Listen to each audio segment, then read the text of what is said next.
Welcome everyone for our early attendees. We're really excited about the awesome webinar we have for you today, Recovering Revenue in a Changing Economy. We've got a stellar lineup of guest speakers today, some of the best and brightest in the industry. You're going to learn a ton from them. And we have an awesome panelist team from the MindFire and GPA teams. So we've got an action-packed day for you. This is the place to be. This is the place to learn. This is where you're going to thrive and grow. So this is a great investment in your future, and we're really excited to have you here. Dave, how are you feeling today? I'm doing well, Joe. Excited to be here with everybody. And as you may know, folks, we're streaming in multiple places right now, so you might be seeing us in Zoom. I see a bunch of people coming in here in Zoom at the moment. We've got the numbers climbing. Good morning to Sam, Robert, Mike, Mark, Jackie, Ed, Craig. Folks, make sure you know where the chat is over there in Zoom. Go drop a hello if you can see me and hear us. Go say hi to us. And we're also streaming, let's see, YouTube, Facebook, and LinkedIn. And Jessica on our team is there in the chat with all of you. So make sure to say hello if you're in one of those channels as well. So Thanks for having us, Joe. Yeah, man, there's a lot of early birds. I'm really impressed. Fantastic. Great start to the day. I'm pumped. And I've already been talking to some of the panelists, and I know Marianne and Craig from GPA are excited. They can barely sit still in their seats. How you guys doing? Awesome. Yeah, and I see Mohammed over there on LinkedIn, Nathaniel on LinkedIn. Good morning, folks. So if you're on LinkedIn and you're seeing us on LinkedIn Live there, make sure to go say hello. And same on Facebook and YouTube if you're over there. And hi to everybody here in Zoom. Yeah, well, I see a lot of familiar names here. Thanks for joining us, everyone. Really excited you're here. I see a number of our top customers are here to learn as well. I love that. Fantastic. Sam, great to see you joining us. Troy, my man, thanks for coming in. Get your notepad out, brother. Hey, Tan, it's good to see you over there on LinkedIn. Haven't seen you in a while, man. It's good to see you. I love this LinkedIn Live. It's a great option for us to be able to get the word out to everybody and engage all of you wherever you happen to be most comfortable consuming content. So good to see you, Tan. Good to see you, Ed, over there on LinkedIn. And everybody here in Zoom. Mackenzie, how are you doing? I haven't heard from you yet. I'm doing good. Yeah. I'm excited to be here for a Caught you off guard. Yeah. All right. I see Danielle, who I learned how to finally pronounce her name correctly the other day. Oh, that's a cool name. Danielle. Yeah, she said I Don like and Yell. Yep. So I'm good, right? Right, Danielle? I got it right. Good morning, Troy. Troy's ready with his notepad. Awesome. Cool. And Joanne says hello. Awesome, Joanne. How are you? Yeah. It's good to see everybody. If you're over there on LinkedIn, if you're over there on Facebook, Jessica, drop some notes in there. Let me make sure you're welcoming people and you're engaging. It looks like I see you typing, Jessica, so that's awesome. I'm referring to Jessica here on the MindFire team, but we also, of course, have Jessica on the GPA team.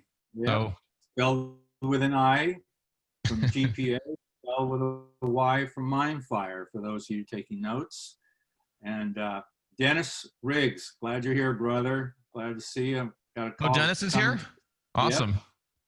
Which channel is Dennis on? Is Dennis in Zoom? Yep. Okay, cool. Very cool. Dennis, hope you're doing well, man. Haven't talked to you in a while, but hope all is well. I see Kara. Kara, I know we exchanged some emails. It's good to see you. Braden is here. Anne Marie is here. Anne is here. Awesome. Well, folks, would love to know, as we're getting warmed up here, we still have about 4 minutes officially. Always ask this question whenever we can because it's an interesting bit of insight. Where did you hear about the session today? So what channel did you hear about it from? And who specifically did you get the notification from? I know Bill Duerr over there, you had a pretty good LinkedIn post with a lot of engagement and activity, man. So you rocked it on social. But go over to the chat, wherever you happen to be. Would love to know what channel did you hear about this on and from who? So we'd love to see that start to come in here. Brian said he got an email. Okay. Dennis is saying good to see you. Marshall is saying email from David. Awesome. So if you're over there in Zoom, drop that in. We can see it. Mackenzie, you're doing Zoom, right? You've got the Zoom chat. Okay. Mm-hmm. Cool. Braden is saying email from David. Joan, sorry, is saying email from David. Tracy is saying, I am a Sheri Robertson fangirl. Wow. There's a lot of those, right? Kara saying email from David. Jackie saying, wow, a lot of email people here. Jackie says email from David. Thank you for doing this. Jackie, thank you for being here. So for everyone who doesn't think email marketing works anymore, there you go. Right. Email from David. Oh, here we go. Here's the social people. Patrick from LinkedIn. Awesome. If you're over there on LinkedIn, I imagine you got a notification saying that we are live now. Yeah, Tom Raymer. Wow, my man, Tom. How are you, man? Instant notification on LinkedIn. Okay, cool.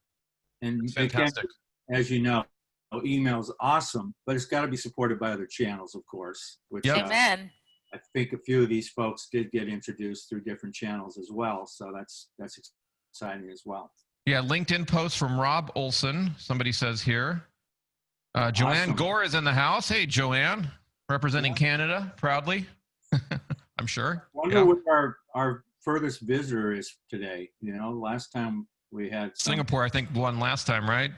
Yeah, it's another cool thing. Let's see, where are you all from today? Where are you all dialing in from or listening to us? Go drop that in the chat, wherever you are. LinkedIn, YouTube, Facebook, Zoom.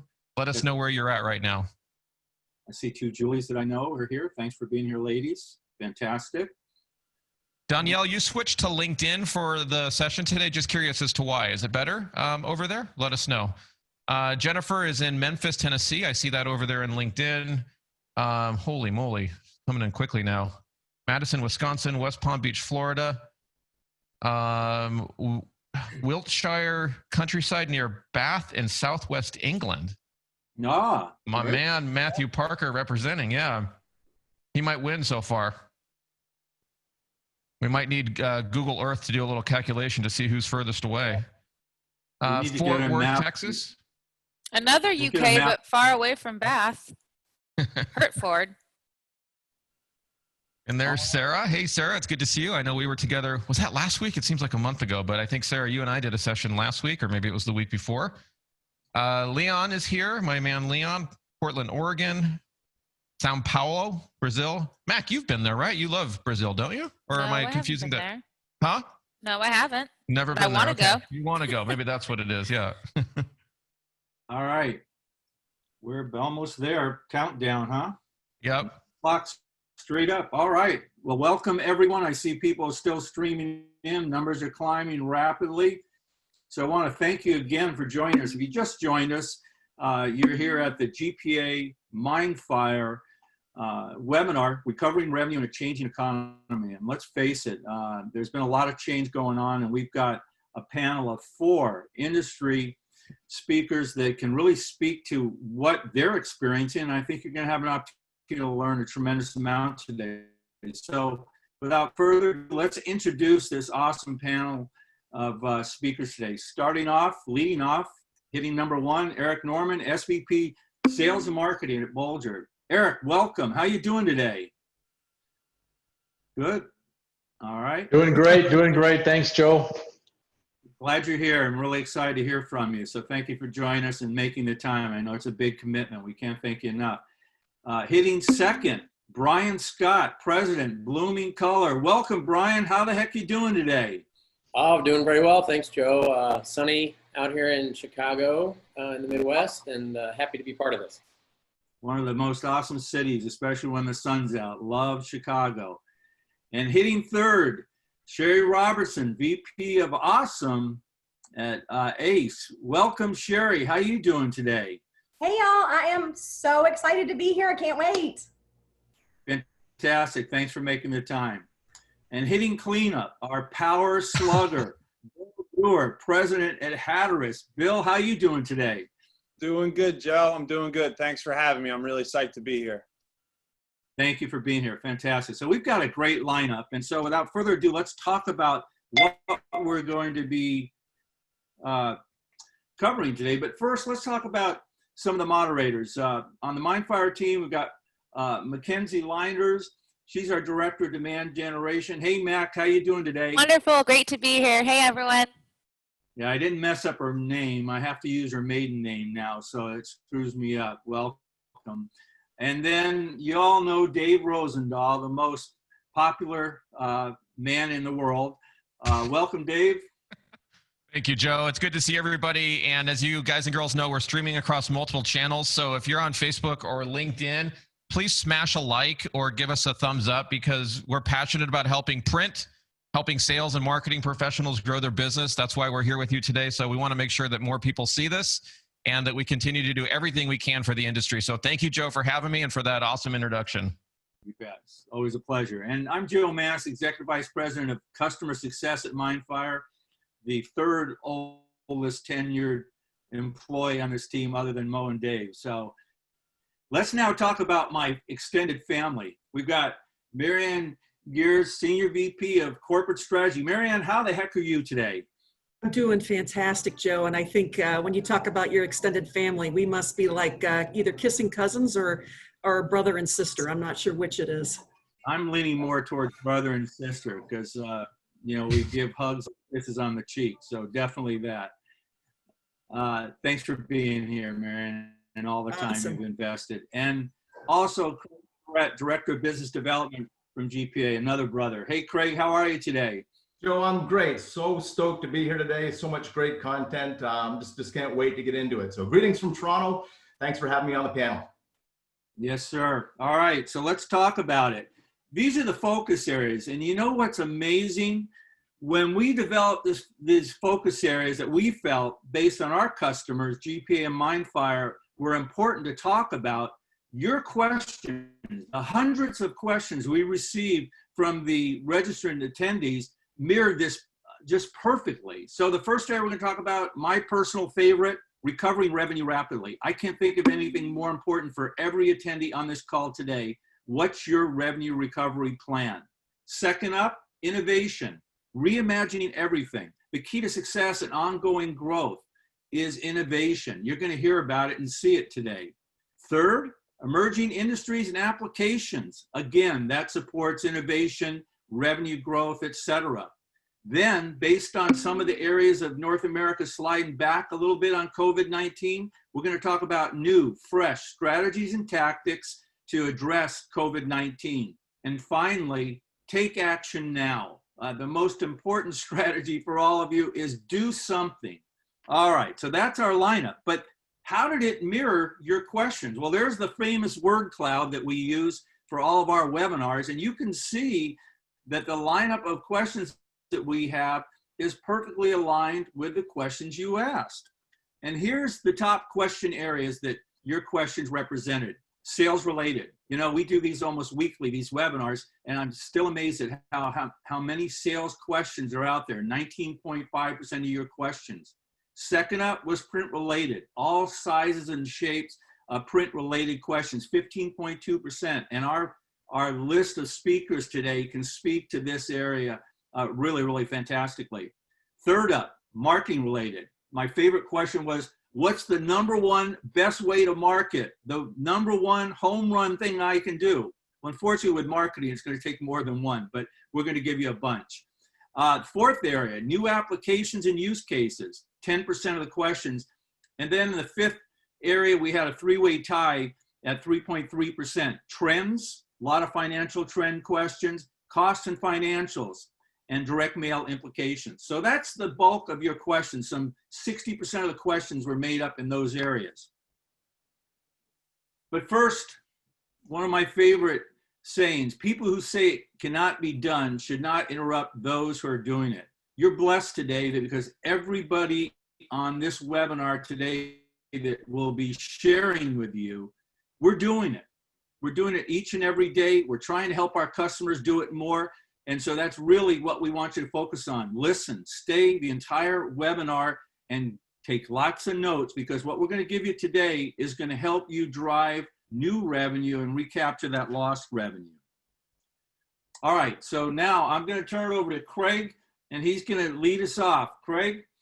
Yeah, thanks, Joe. And just picking up on what Joe was saying, you know, when we looked at the content we wanted to get into, the questions important to you folks who are listening in and trying to pick up some key nuggets, we asked ourselves who from industry would be some of the best folks we could possibly have to come on the panel and give perspective. And Erik Norman he quickly came to the forefront of our thoughts from the GPA standpoint. Just to give you a quick background, and I'll flip it over to my friend Erik. But Erik has a history of innovation and adapting for change. Currently, he's Senior Vice President, Sales Marketing at Bulger. He'll introduce you to that organization, just the leader in the Minneapolis-St. Paul area. But through his career, he's just got a toolbox, being strategic, creative, inspirational, leading teams through change. And as we thought about that, if there ever was a time in print that we needed to hear from that perspective, it certainly was now. And just so pleased to have you on the call. Erik Norman, please, a little more on yourself and a little bit more about Bulger, and then we'll get into the questions. Well, thanks very much for the humbling and flattering introduction there, Craig. Before I say anything, just a quick shout out. There's two names that I saw flash on the screen, folks that have been near and dear to me over the career, and I haven't seen them for a long time. One is a GPA person. Her name's Joanne Antonarella. So, hey, Joanne. And the other is my friend Cassio Batista from Sao Paulo, Brazil, formerly at Grupo Print Laser. Hey, we had some good times back in the day. Hope to have them again. Love being here. This is a great opportunity. I've spent a long time in the print and the print-related industries. I've been here now 4 years, or coming up on 4 years at Bulger. And, despite all of the challenges that are facing us right now, I think there's one thing that people in the print industry understand, and that's how to navigate their way through adversity. This isn't anything new. Printers deal with challenges all the time. This particular challenge is new, and we'll talk about our approach to that. But first, a little bit more about Bulger. We have had a long and wonderful presence in the Minneapolis-St. Paul area. We actually serve both a regional and a national client base. Established in 1934, our sole purpose from day one was really helping our clients do two things: communicate and connect. And Simon Sinek always talks about your why. Well, really, communication and connection is our why. Print does both of those amazingly well. And what are our clients looking for today? And that's how do we communicate and how do we connect with our audience? That's what Bulger is here for. A quick story. Going back to the early days of Bulger, and this is a theme that carries through our culture today. Back in the late 1930s, okay? Pause on that for a minute. The late 1930s, this organization helped 3M come up with a punch card system to solve a communication workflow challenge around doing quarterly pricers. I don't even remember punch cards and quarterly prices, and I've been around for a little while. But that same spirit of innovation carries through in our organization today. We're really culturally driven through a strong set of values, and our clients really tell us if there's one thing more than anything else that it comes to mind when they think of Bulger, it's collaboration. Collaborative solutions is what it's all about. And then I would say the second thing particularly important today is sustainability. So much of our revenue base today really is derived from clients that value sustainability in everything that we do. And print does that in a wonderful way.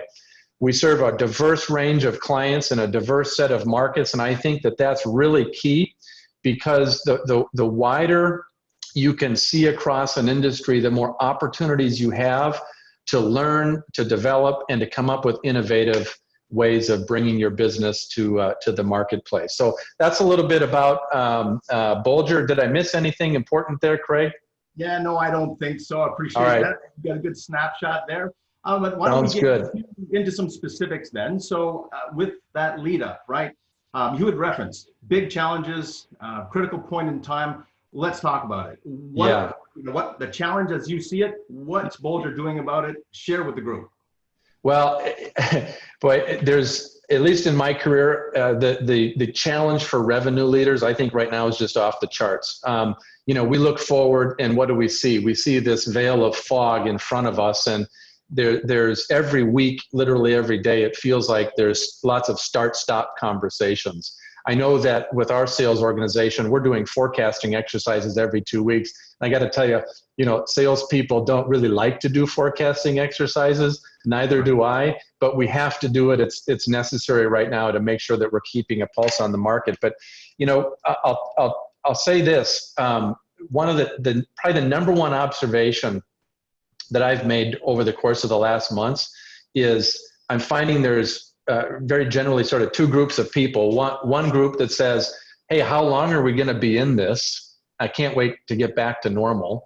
And then the other group says, you know, I'm in this. While I'm in this, how am I going to make the most of it? How am I going to improve, and how am I going to learn? And I think that's a really important delineation of those two groups, because the one is saying, you know, my ability to adapt and change may be limited, and I'd rather have us fall in the second camp, and that's what can we do differently today? How do we adapt to the changes going forward? Because, you know, if one thing's certain, we're never going back to what normal used to look like. It's just not going to happen. Crisis changes forever, and we have to be able to adapt and thrive. And that is a really big part of our focus right now, is how do we allow this time of adversity to just help us be a better organization and better even individuals, even just in our personal life. So I would say the number one focus, frankly, for us has been being really intentional, really thoughtful, and really consistent in how we're reaching out and speaking to our clients. And there's no question that the right actions performed consistently over time leads to results. And that's not necessarily innovative, that's tried and true. And I think the tried and true still tends to play well now. But, you know, crisis will favor the innovative and the agile. It always has, always will. And for us, what we're seeing that look like is bringing new ideas to the table to clients to think about as they're navigating their own process of change and their own levels of uncertainty. And much of that for Bulger is around workflow, quite frankly. Okay. And so maybe expanding on that, taking the thought about workflow and maybe a few other things, what are you doing? And more particularly, how are you integrating that with the sales team? Maybe expand on that for us a bit.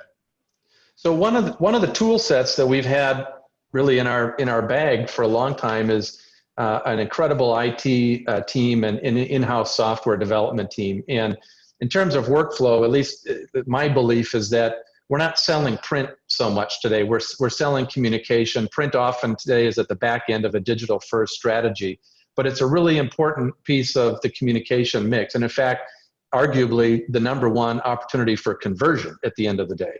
And what we're seeing for many, particularly corporate clients, is their landscape has changed. They're having to navigate different processes, different staff, sometimes reduced staff. And this process of communication can become cumbersome. So what we have the ability to do then is come alongside and really offer almost a middleware platform that allows them to act as a bridge and bring together all the different communication platforms.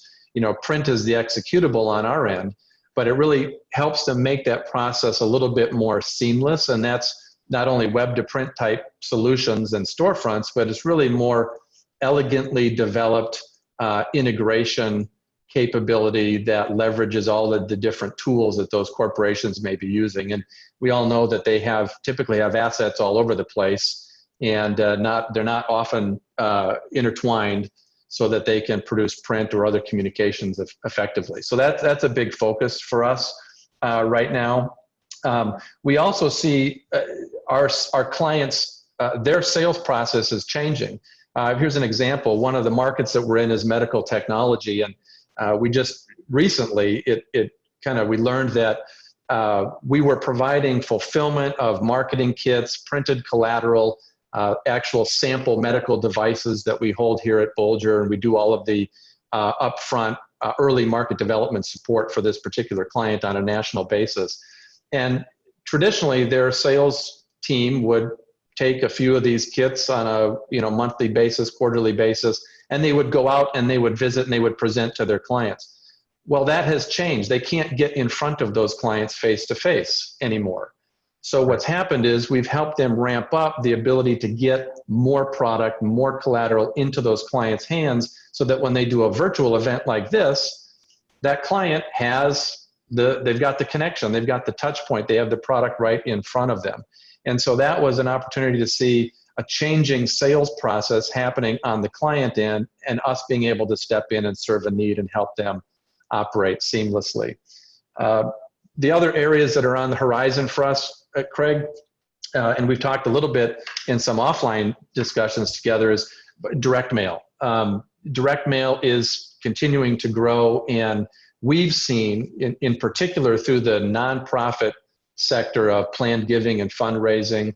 We've seen it in some higher education, and we're starting to see it a little bit in some retail segments, is we're seeing direct mail, particularly data-driven, highly personalized, highly variable content, direct mail, really ramping up. And from a revenue standpoint, we saw the month of June and we saw the month of July.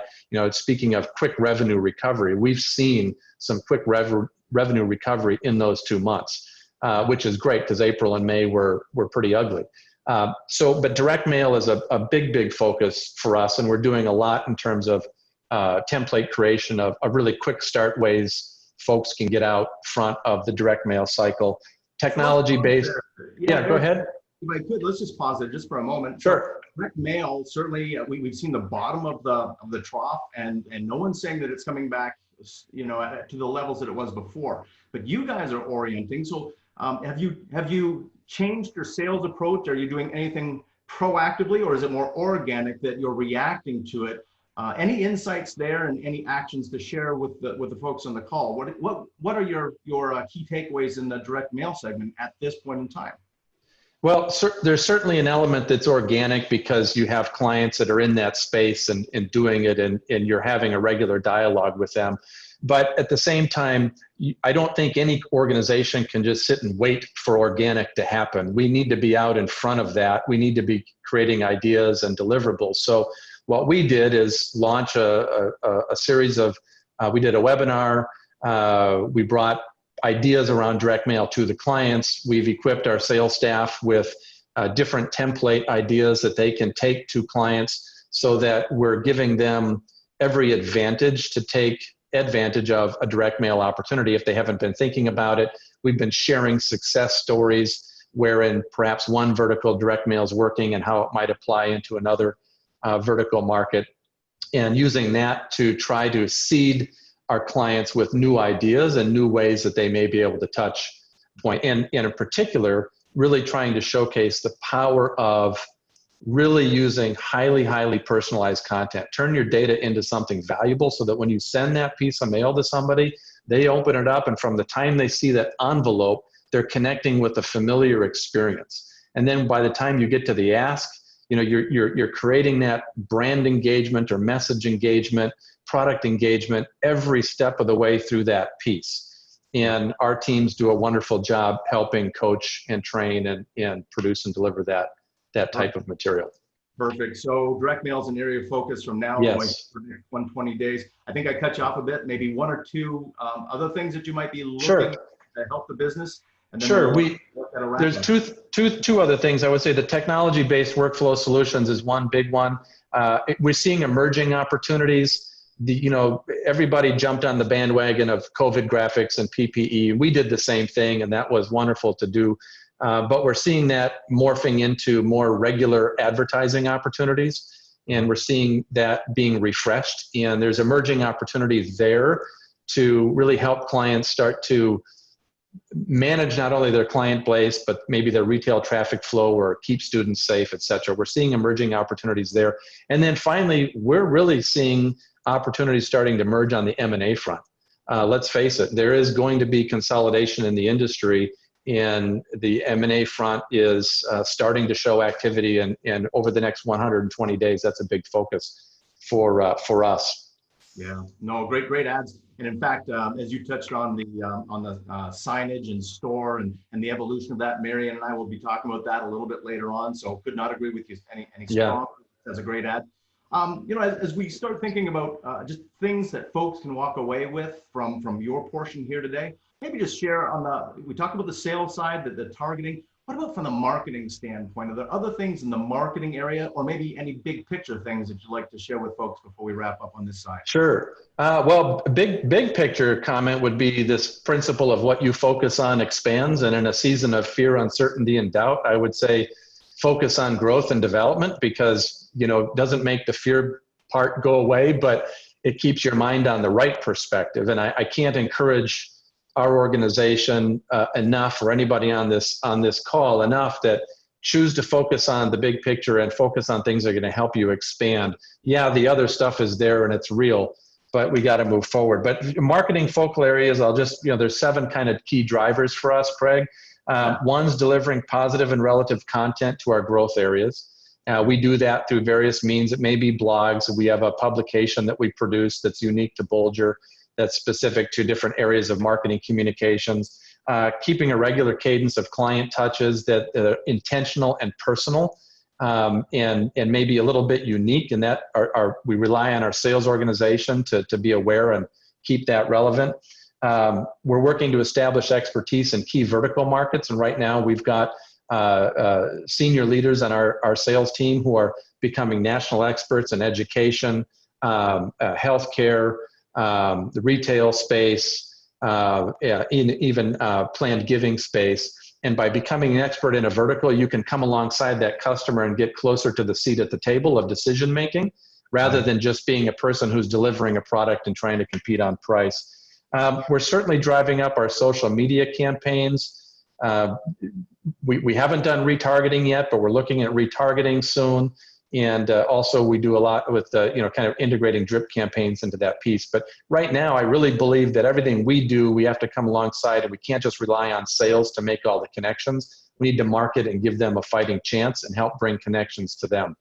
Yeah, Erik, really, really great content. It is a changing landscape out there. Interesting to hear how you and Bulger have factored that in direction with the sales team, specific areas of focus in market, areas you're getting close to, bringing expertise and executing marketing. But I would say what I heard was marketing with a twist, just to make it specific to this time in the economy. So Erik, on behalf of the panel, the team, I want to thank you very, very much for sharing your expertise and your insight. So thank you, friends. And we'll get up at this point. My pleasure. Love it. Fantastic. I will pass the baton back over to Dave, who will introduce our very next speaker. Dave, over to you. Awesome. Thank you, Craig and Erik. And folks, if you got value out of some of those insights that Erik gave, why don't you drop a thank you, whichever channel you happen to be in right now. We want to see it in the chat because it gives us energy and helps us know if we're resonating and hitting the points that are important to you. The other thing is I see a couple questions coming in here in the chat. Continue to send those in, folks, wherever you are, whatever channel you're on. Keep those questions coming because we will try to answer as many as we can. And then we're going to leave plenty of time for Q&A in the second part of today's session, and we'll go through those and make sure that we get all of them. So let's stay interactive, and let's get into the next portion here. And I'm excited to be able to welcome back. If you can, Joe, go back one slide there. There we go. Thank you. Welcome back to the virtual stage, Bill Duerr. He is the president at Hatteras. If you were with us in one of our prior sessions, gosh, it seems like it was a year ago, but it was probably only about a month and a half or 2 months ago. Bill shared some really interesting insights from his vantage over at Hatteras, running that organization. So I'm really excited to have you here, Bill. Welcome back. And why don't you start by telling the audience a little bit about your company and what you're doing over there at Hatteras.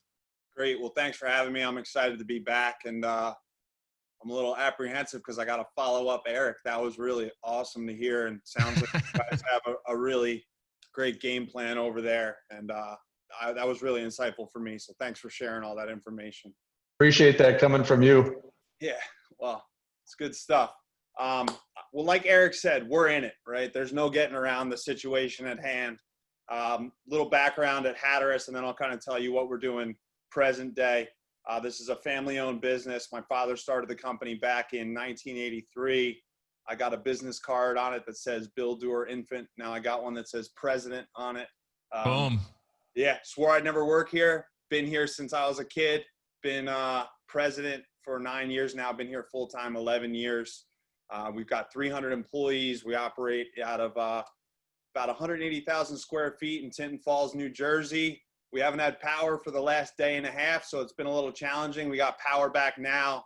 The team's been responding great.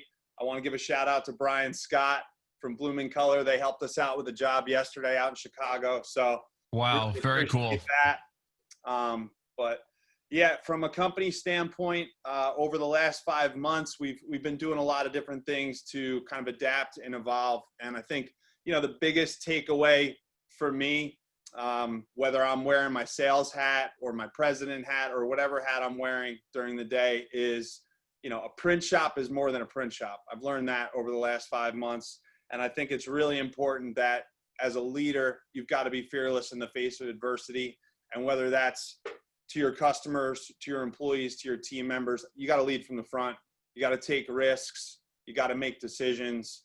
And then you got to iterate and make adjustments as you go. And I think, you know, if you do that and you put yourself out there, people are going to come with you. And I've been really amazed at the response that we've been able to get from some of our employees. I've been completely humbled by how they've reacted in the face of adversity, and our customers too. They've come along and supported us great. And we've built a lot of new relationships over the last 5 months. And it's really been amazing. So it's been a trying time, but a good time for learning and self-reflection. So Bill, when you look ahead and when you put your president's hat on and try to understand where you think the market is going, what do you think are maybe the one or two biggest opportunities that your organization has to meet the needs of companies in this changing world? What are you seeing as you look ahead 2 or 3 months?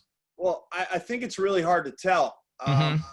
It's day to day. And I think you have to accept that. You know, I think there is a light at the end of the tunnel, but we don't really know how long the tunnel is. You know, we don't know how long this is going to linger. And I do think that our market's going to grow, but I think it's going to grow from a much smaller base because we took a pretty big step back. So we see good opportunities here to solidify relationships with our existing top customers and really be there for them in these times and do a lot of the adjusting and help them identify new ways to engage customers using print. And I thought what Erik said about some of the healthcare or medical device companies that he was working with, you know, they're engaging with a healthcare provider or a doctor over a Zoom call. Let's put something printed in their hand that can be there quick in a timely way that's personalized, that allows them to kind of engage rather than them just kind of, you know, yelling into their computer screen. I think that's important. Yes. And we're also seeing, you know, opportunities that, you know, we weren't producing certain products like face shields or graphics or partitions 5 months ago. We're making a ton of them now. And Erik also talked about those becoming more sustainable products. Okay, so now how do we go and take them from being these kind of urgent needed products to things that can really fit into the environment, that can feel natural in the environment, that where we can really take our printing capabilities and apply them to these things that are now a necessity and make them feel like they belong there. So, Sure. You know, I think there's the new market piece, and then there's the, you know, really building and strengthening the relationship within your existing markets and your existing customer base. That's where I see the biggest opportunities. So folks, if you're curious and want to know more about any one of those opportunities that Bill and his team are seeing, please make sure to drop your questions in the chat wherever you happen to be. I can see pretty much all of them, and I'll get those questions over to Bill if they are of interest to the entire audience. So Bill, you look like a pretty young guy. You've got 300 employees that you're caring for. You said you had no power. On top of that, the pandemic, right? It's just like, what else is going to come your way? And I'm just curious, as you're shouldering that, what are your biggest concerns these days? What at night or early in the morning as you're thinking about your day, what are the things that are weighing on your mind? Well, there's a lot to consider. And I think there's only so many things that you can control. So I think the biggest thing from my perspective is, you know, to be able to provide a consistent message in a time of uncertainty has been my focus. So making sure that, you know, I come out of the gate every morning and I'm communicating to our team in a way that gives them a foundation that they can, you know, run their day from. Where if I'm coming at it and I'm showing that I'm nervous or stressed or whatever, that's going to reflect in the way we're operating as a company. So it's been really important to me to, you know, come out of the gates every morning and give the team a message, whether it's via email or in our daily morning production call. Hey, this is what we're up against. And some days it's going to be motivational. Other days it's going to be more operational, but just telling it like it is and kind of, like I said, leading from the front. Obviously, we have a lot of employees. There's a lot of families that are relying on what we have going on here to, you know, take care of their families. Sure. That weighs on me every day. So Yep. I've been very focused with our sales team, with our marketing team to drive new revenue and try new things. And I think, you know, we've gotten our nose bloody. We've tried new things. We think, hey, there's this emerging market over here that we've never engaged with, that we've never tried. Let's develop a product, right? We've taken this more product-driven sales and marketing approach. Let's take it to market. Let's go attack that market. Let's see if it works. Let's gain the interest. Yep. Take the feedback. Let's make the product better. And then let's go at it again. So it's been a lot of like, you know, I've had conversations with people like, I feel really frustrated. They're like, well, normally you're a job shop because you're a printer. A customer comes to you. Hey, I need something. Yeah, you add some value to it. You bring your perspective. You bring your expertise. You help them massage that. But now on the flip side of that, I've been in product development with a team for the last 5 months, and we're like, we think someone needs this. Let's try it. Yep. And you go at it and you go at it, you go at it. Somebody needs it. You make it better. You make it better. You make it better. And then all of a sudden you have a viable revenue stream. But man, it's painful to get to that point where you find the right customer, you know who the decision maker is, you know what the real application is.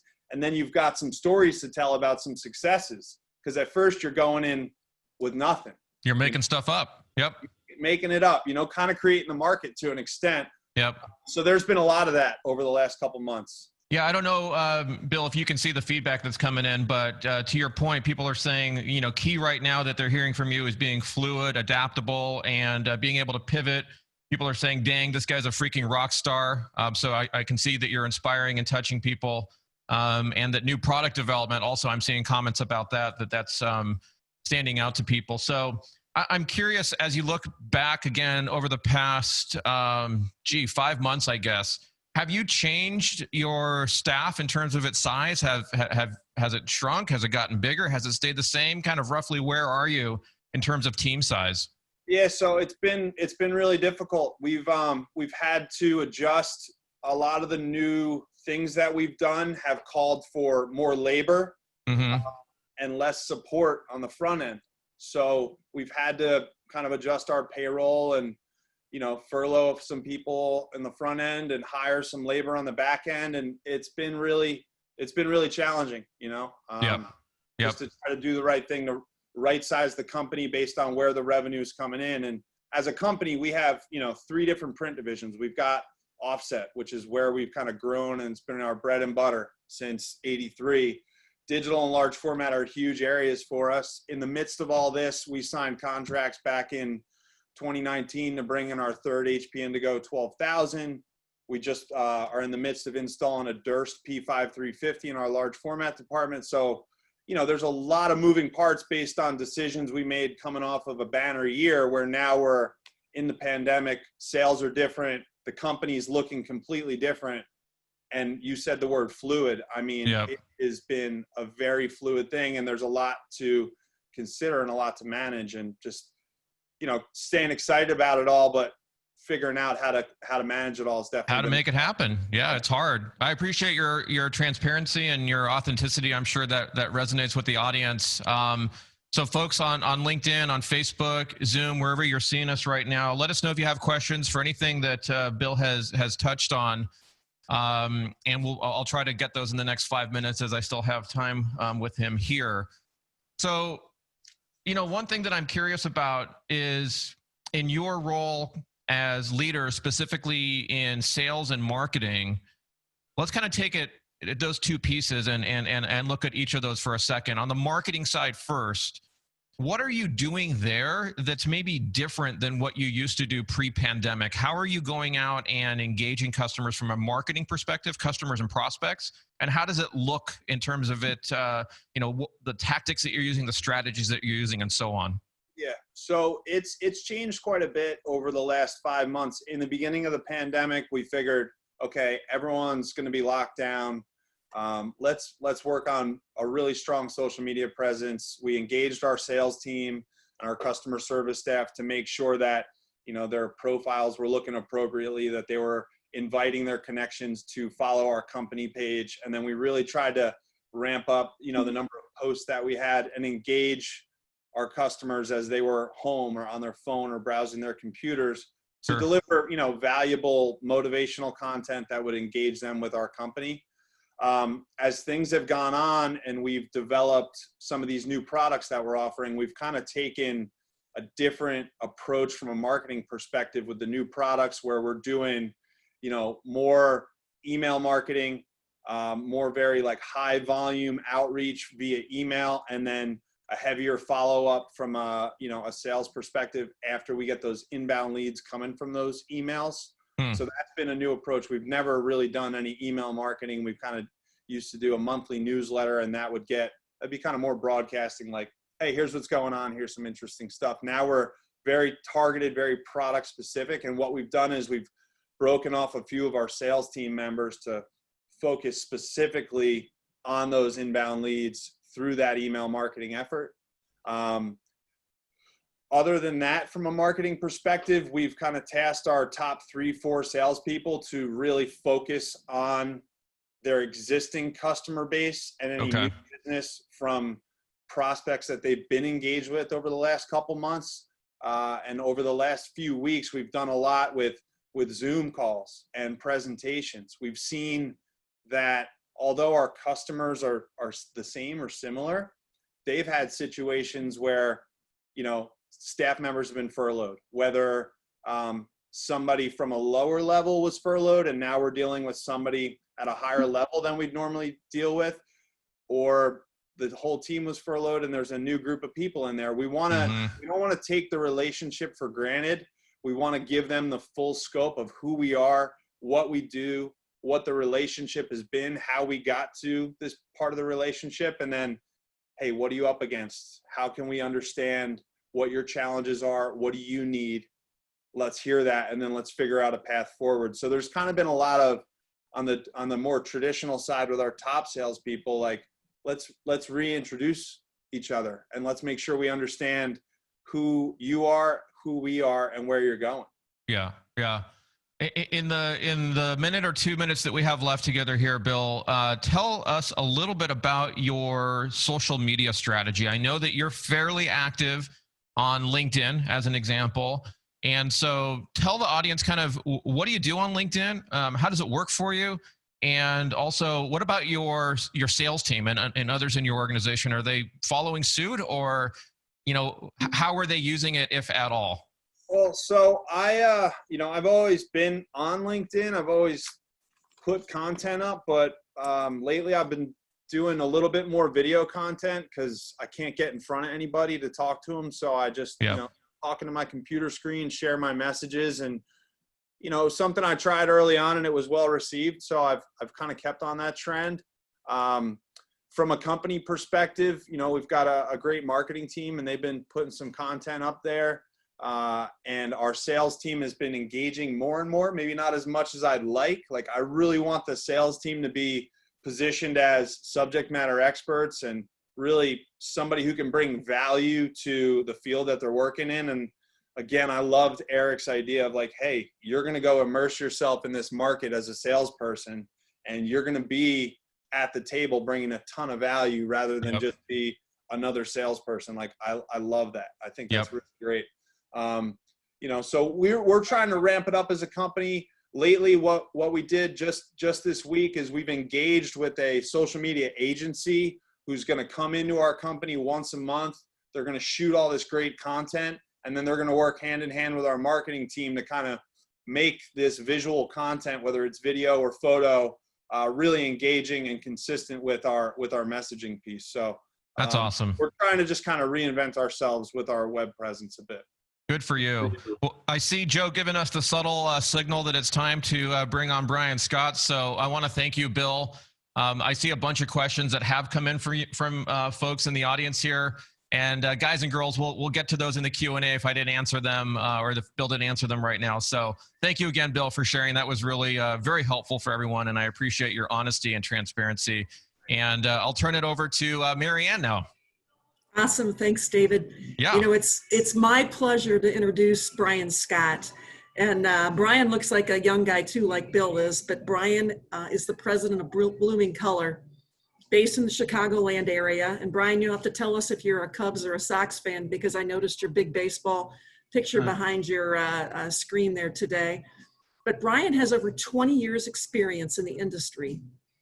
As the leader of Blooming Color, Brian's goals have been to implement the newest technology into the production culture there. And through his leadership, they have done an amazing job adding the equipments and the processes needed to lead a printing company in the technology today. So Brian, why don't you tell us the story about Blooming Color? And I know you have some visuals to share with us today to tell us a little bit about what your team has been doing in the last 90 days. Yeah, I do. Thank you, Marianne. Thank you too for Bill and Erik. Those were great insights. I think we all learned a lot. I'm actually a Cardinal fan, by the way. I grew up down in Central Illinois, and I get a lot of heat from the Cub fans here in Chicago. But you know, it's a good battle. So I like to share a little bit about Blooming Color, kind of who we are and where we came from, because I think it's quite different from a lot of the commercial entities that you guys see today. We're significantly smaller, I think, than the previous two people that you've heard from, so we might resonate a little bit more with some of the smaller businesses. We actually started out as a Minuteman Press store in the 1980s. It was a little bitty shop in a strip mall in Naperville, Illinois, which is a suburb of Chicago, and was doing $20,000 a month in revenue, and the guys bought it, and through the 90s grew that store to be the largest Minuteman Press in the entire franchise. And we had added on a couple of other locations through that time. So, I think we were doing around $6 million in revenue toward the end of the 90s, which is actually when I joined the company. I was in college and needed a job, so I got a job here and was working in the business, in the back in bindery. Really learned the business from the back to the front, which was I found out later was very valuable. But at the time, I was very much like Bill. I had no intention of staying at this business. I was getting a finance degree, and 22 years later, I am the president of the company and still here. So in 2006, we saw the need to have a commercial presence. So we bought one of our vendors. That was Blooming Color. They had been around for a while, but had big offset presses, which we knew we needed. And then in 2008, obviously, we had a financial crisis, and things were kind of turned upside down, very similar to the way they have been today. And it was around that time I realized we really needed to pivot for the first time. So if you want to advance the next slide, Joe, you'll see we went down the path of HP Indigo. I did a lot of research at the time and went to D-Scoop in 2009 and really settled that Indigo was going to be the difference maker for our company and for our clients. So in 2010, we bought our first Indigo, and then every few years after that, we continued to add to the fleet, I guess. And it really transformed our business. We went from, probably 80% offset printing in the mid 2000s to 80% digital as of today. And we grew from $20,000 a month in sales in the 80s to we hit 1.3 million in a month in October of last year. So much growth, and I attribute a lot of that to obviously the team that I have around me and the team at HP and everybody that's kind of come along with us. So 2019 was our best year ever. We had done really well, about $12 million in sales. And then if you advance to the next slide, you're going to see that the pandemic happened, and it changed us quite a bit. So I actually wanted to share our revenue numbers, not necessarily the numbers, but the pink line represented 2019. And then you'll see 2020, we started off the first few months very strong. I had great expectations for this year. I thought we would, get to 14, maybe even 15 million. And come March, the pandemic hit, we had to make some changes. Obviously, we started to shut down the economy in mid-March, and we had revenue strong enough that actually kind of carried through March into April. So we really didn't bottom out revenue-wise until May. And you'll see that gap there. That was about 50%. Our revenue was down to 50% year over year in May. And, very similar to Bill, we had a lot of tough decisions to make. Obviously, we were built to be, $1.5 million a month company, and we've got the expenses to go along with that. So it's very difficult, right? We've laid off about 20 people out of our 50. So, our staff's down 40%. And now it's on the upswing, trying to do whatever we can to bring those people back. And that's through a lot of different things. We're really focused on where the revenue gap happened. And it turns out we do a lot more event printing than I thought we did. Some of them are big events like you've heard of. We do the printing for the Chicago Marathon. But there were a lot of printing for our regular retail and big corporate clients that really centered around events, whether it was a management meeting or a conference, and all of that stuff has been put on hold. So now it's time to kind of rejuvenate ourselves. How are we going to close that gap in the meantime so that when the pandemic is over, that event printing will come back and we'll be even stronger than we were before this all happened. So if you click to the next slide, these are kind of the steps that we're taking. First of all, we really had to stop the bleeding. The company underwent a drastic revenue reduction very quickly. So we kind of had to look at the company as a whole and say, all right, where can we save the most money? And actually what we ended up doing is we closed our offset division. It for many years was the bread and butter of our company as well, but we had transformed to Indigo so much, and we had the capacity there that there were very few jobs that we couldn't produce on our Indigo equipment. So we bit the bullet in April and closed the offset division, had furloughed those folks, and obviously that takes a lot of manpower to kind of run, not only the press itself, but the pre-press, the plating, and then the finishing that goes along with that. So we retooled, and then we've kind of retrained everyone that's here. So not only did we close that one division, we retrained all of our people that were left to be able to run that press if we need to. So there are still certain jobs that really don't fit on Indigo, whether it's, run length or sheet size. But we're still able to run that press, 1 day a week if need be. But more importantly, we eliminated the silos. All of our people were working in these very specified roles where if I was a pressman, that's really all I did every day. And if I was a bindery worker, that's really all I did every day. Now we're much more of a hybrid model from an employee standpoint. All of our customer service team, they work in bindery when they need to. They run equipment. They do pre-press. We've really kind of replaced a lot of our pre-press needs by developing automation, workflows through Focus Switch, and really training our people on how they can do the pre-press that used to take, a room full of people to do. We're able to do most of it with the customer service staff. So that's been really valuable to us. And I think, again, as we continue to grow in certain areas, it will just be that much more valuable because, it's an ever-changing thing that we never do know, from day to day what exactly type of jobs we're going to be printing or what products we're going to be printing. Sometimes we get peaks and valleys and we need more help over here or more help over there. So that's been a really valuable thing that I think we'll benefit from in the future. The next thing, like I mentioned, is the automation piece. We really have doubled down on the automation side. Doing more with less, I think, is super important. Having a lot less people doesn't mean we have a lot less throughput necessarily or capabilities on a given day. So we needed to be able to handle the workflow with less people, less touches.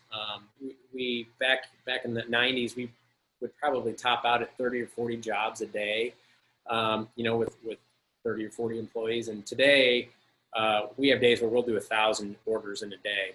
And a lot of those are micro orders where it's a business card order, or it's a order of flyers or whatnot. But with automation, the orders come in, they come off of our web to print platform directly into our press.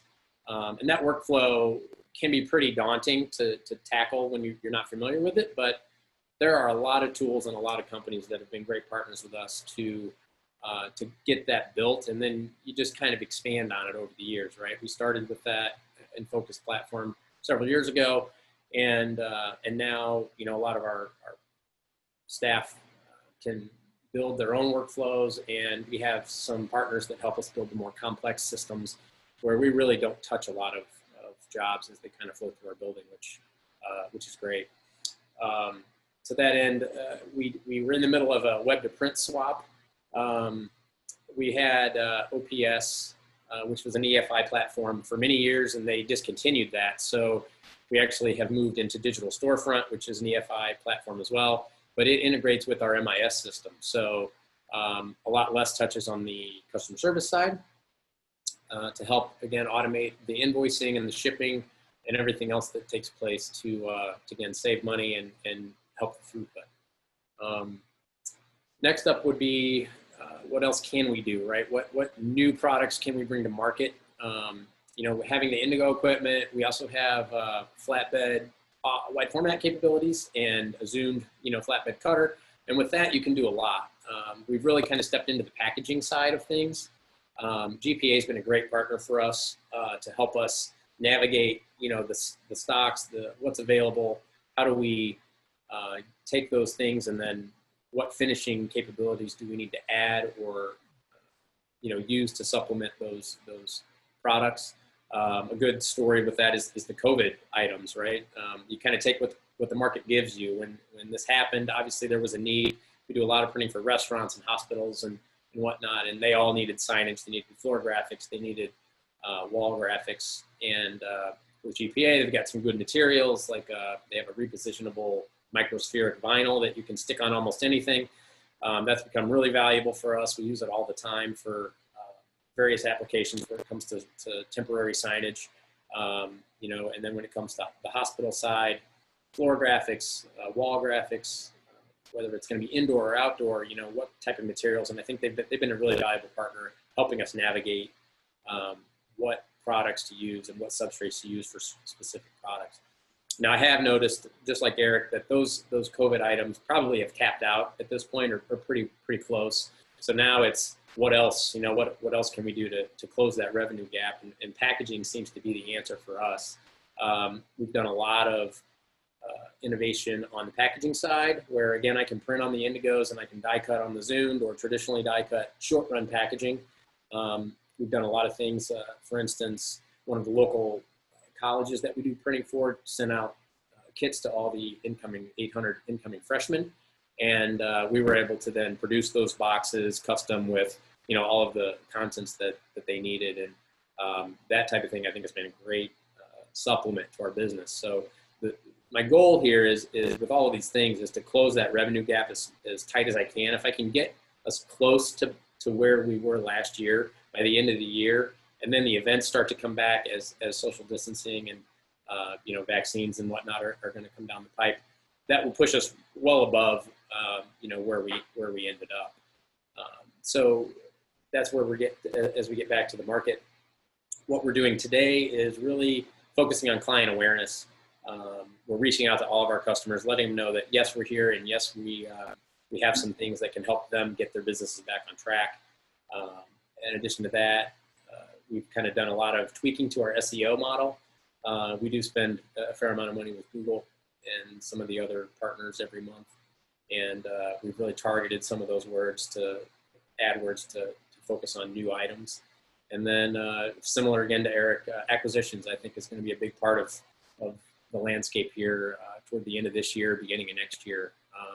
I really think any of those companies that haven't really made the transition technology-wise, or are unable to, you know, weather the storm and/or kind of get through this from a technology standpoint, will really benefit from partnering with companies like ours and those of the other panelists that already have the infrastructure built. And then it's a matter of just really catering to those clients and kind of bringing them under our umbrella. So we're looking forward to that. We just have to find the right fits, but we think that'll get us to the next level as we move forward. Brian, thank you. I appreciate, and I know the entire group does, your transparency to what you guys are doing on Blooming Color. I have a couple questions for you. Yeah, sure. One is, you talked about focusing on packaging, you know, as a new market focus, which I think is very smart. You know, it's one of the growing, packaging and label, one of the growing industries, right, in the market. It's remained strong even during COVID. You mentioned the kind of the event school packaging piece that you worked on. Are there other markets that you're considering focusing on, and how are you determining what those markets are? Oh, absolutely. I mean, we've heard about the packaging transformation for a long time now, right? Labels and packaging, it's been several years now that's been the growth market. It's difficult for a company of our size to say, hey, let's go buy a label press or let's go buy a packaging press and really get into it from that perspective. But, the presses that we have and the finishing capabilities that we have, we can do a lot of those things, maybe not as efficiently, but at least get our foot in the door. And as we can grow the revenue, we'll buy the equipment, down the road. So yeah, for us, we have a lot of healthcare clients. Abbott, obviously they're pretty busy right now with everything that's going on. They're kind of in our backyard, and I think there's some good opportunities there. There have been some other healthcare things that we just did last week. We did a short run kit, very similar for another pharmaceutical company. So I think, the colleges, the pharma are just two that are in our neighborhood, and obviously there's many others. On the retail side too, we have a lot of retail clients, and consumers are still consuming, which is again one of those things that I think we've really noticed, that packaging is not going away, even in it's almost recession proof or downtime proof. So it's some of those. It's just how do we get in those doors, and I think with those conversations we'll kind of start at the top with our clients, which are the actual retailer, and then maybe they can kind of drive some of that conversation. Gotcha. Time for just one more quick question. And I know you had mentioned that you had closed down your offset division. You said that most of that, production could move over to the indigos. Yep. Have your customers seen any difference at all in print production? I mean, have you seen a different response from them in regards to moving from the analog to the digital? Any insight for the team here in the group? Really no. We still have the press. It's not like it's gone, and we're able to run it just a little bit differently, right, than we had before. Now it's kind of one of the tools in the belt, not necessarily its own division. And fortunately for us, a couple of our staff guys can run that press that also are doing other things. So for us, it hasn't been a huge disruption, and we've been doing this now for several years, migrating work off of that press. We used to have two of the offset presses. We sold one years ago when we were getting into the indigo situation, and today, no, I don't think the clients necessarily care where we're printing the product. It's more about, is the quality good, is the price right, and as long as we can kind of meet those needs, they're happy with with whatever it is that we're producing. So for us, it really helps because I can run jobs on an indigo and send them straight into bindery, cut them, fold them, and ship them, and literally have the job done in a matter of hours versus having to set the press up, plates, ink, all of that kind of stuff. So it's just managing now the fine line of how big is the job? Is it too big to really run digitally? And then, in the long run, are we going to keep doing that? Are we going to sell the press and outsource to maybe some of these folks that we're talking to today? I'm not sure yet, but that's kind of a fluid situation for us that we'll continue to address. Awesome. Thank you, Brian. Just incredible sharing. I know when we get down to the Q&A, I can see the Zoom chat. There's lots of people saying great things, and a lot of people that appreciate the fact that you are more their size printer, right? So they get a chance to really see the full spectrum. So David, I'm going to turn it over to you. I think someone gets to introduce Sheri Robertson, so I'm passing it your way. All right, thank you, Marianne, and great work, Brian. We're getting great comments on all the speakers, Erik, then Bill, now you. Just great job. And because you're smaller, there was a lot of folks that said, thank you for coordinating both large and small speakers. So great job. Thank you very much. Great growth. All right, it's my pleasure to move us to the next step, which is to introduce Sheri Robertson. She's the VP of Awesome at Ace Designs. And so welcome, Sheri. Let's make it happen. Hey, all right, thanks. It is so nice to be here. And I have to say, like, being in the end is like both good and bad, right? So the good part is that they say the last speaker is the most memorable, which I love. But then I have to follow up all these guys who've had so many amazing things to say. And wow, I mean, Brian, that was honestly, you were pulling at my heartstrings. I'm kind of in the same boat as you. We're sort of in the same market. We're definitely on that side of, like we're just short of about 15 million. So we're in that, kind of smaller range. We're building and growing every year. So I am a little bit different, I think, also from all you guys, because I don't have any web to print services and I don't have any direct print. I am going to be your wide format girl. So I'm going to David style say, anybody on this call, anybody who's watching who is a wide format, drop it in the chat and let me know who's in my world, who's about wide format. Drop it. Right? Drop it in the chat. So you can kind of see from our slide, our company does do wide format. We do kind of unique things. As Bill was kind of talking about product development, my background is actually not print. I sort of fell into print by accident. My background is sales, marketing, and consumer behavior. And I was hired 12 years ago to be a direct salesperson. I went out and I targeted business. And at the time, we were a picture framing company. That's what we made, picture frames. And we had one roll stock printer, and that roll stock printer printed photos that went into picture frames that went mostly to retailers. And I started to see all these opportunities and all these things in print. And I was like, oh my gosh, there's so many things I could sell. There's so many things I could do. So I would constantly go to our CEO and say, if you buy me this piece of equipment, I will take it to market and I will develop stuff around it. And I would write him a virtual check. Like, I'll write this many sales if you buy me this Roland printer. I will write this many sales if you buy me this Esco cutter. I have done that 12 years. I have done that, and I've sort of built that business. So it's very, very personal to me, and I love everything that we do. Our company is more on print, prop, visual. We service mostly retail and restaurants. Ugh, you're talking about revenue, right? Like, yeah, we've taken a little bit of a hit. So I'm excited to kind of talk to you guys about that and about what we're doing for that. So that is who I am. You want to fling me to the next slide? Yeah. Trying to get there. There we go.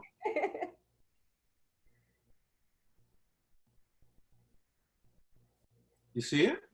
Now I do. Oh, okay. Wow, that was slow. It was right up here.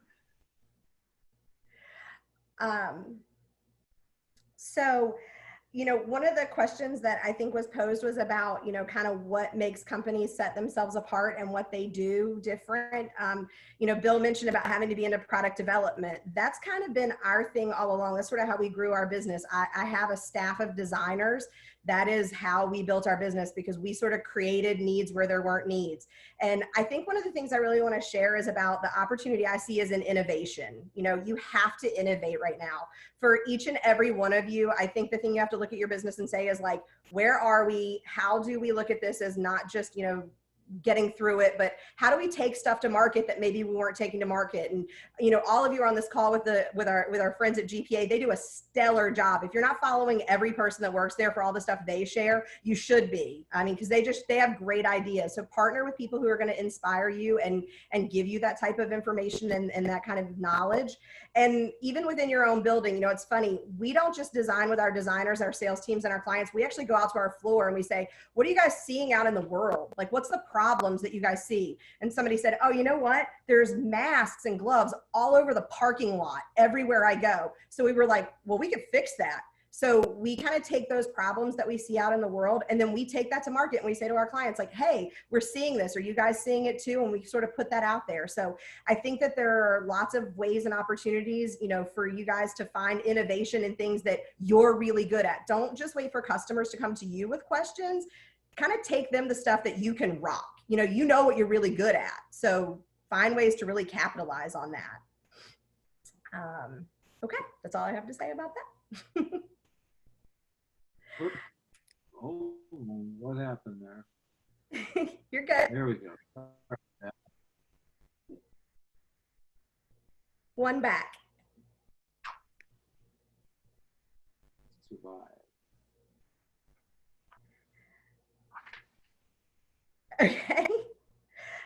So another one of the questions that was sent to us ahead of time was kind of about the challenges that we're seeing as printers. I know Brian spoke to this, and there was a lot of conversation that you were having about what you guys have done, and I know I saw a couple of questions in the chat about if people are downsizing and what's happening to their staff. So for me, the hardest part of this is I am hyper competitive. That is my personality. I am a super crazy competitive person, and I compete against myself. So year over year, I set a 20% growth goal. That's my number for everything. David, I see you're laughing. Yeah, so 20% is like, that's my cherry number. So I try to grow everything I do 20%, because if you hit 10, that's still really impressive, right? So we've grown, in all actuality, 10, 15, 20% every year for the last 12 years. And this year, as we step back and looked at everything that was happening, our fiscal year begins on August 1st. This has been the most challenging year ever for me to project how to build our budgets, because it affects everything. How many designers do I keep on? How many salespeople? What do I do for the admin stuff? What does it do to our floor? What are the equipment costs? You got to keep the lights on. We have what we have, and we have those expenses. So how do we project that? So what we did this year, which was really a mindset shift for me, because I always say there are businesses that take their business and they either survive, or there are businesses that thrive, and I want to thrive, and I push to thrive. So for my own sake, I had to step back and say, we're going to survive. We're going to survive the next 12 months so that in 24, we grow our 20%. So I'm going to still be on my 20% trajectory, but I'm going to give myself 24 months to get there instead of 12. And I built a plan around how do I get there and how do I do that? Because in 24 months, I should be able to make that happen. So we, similarly to Brian, we furloughed a few of our admin people. We added some more people on the back end to kind of keep things going and make sure that we're able to turn stuff to our clients and get things out, continue to do that, innovative products and, things like that. So that's really what we've been doing as far as, kind of the challenges and concerns that are out there.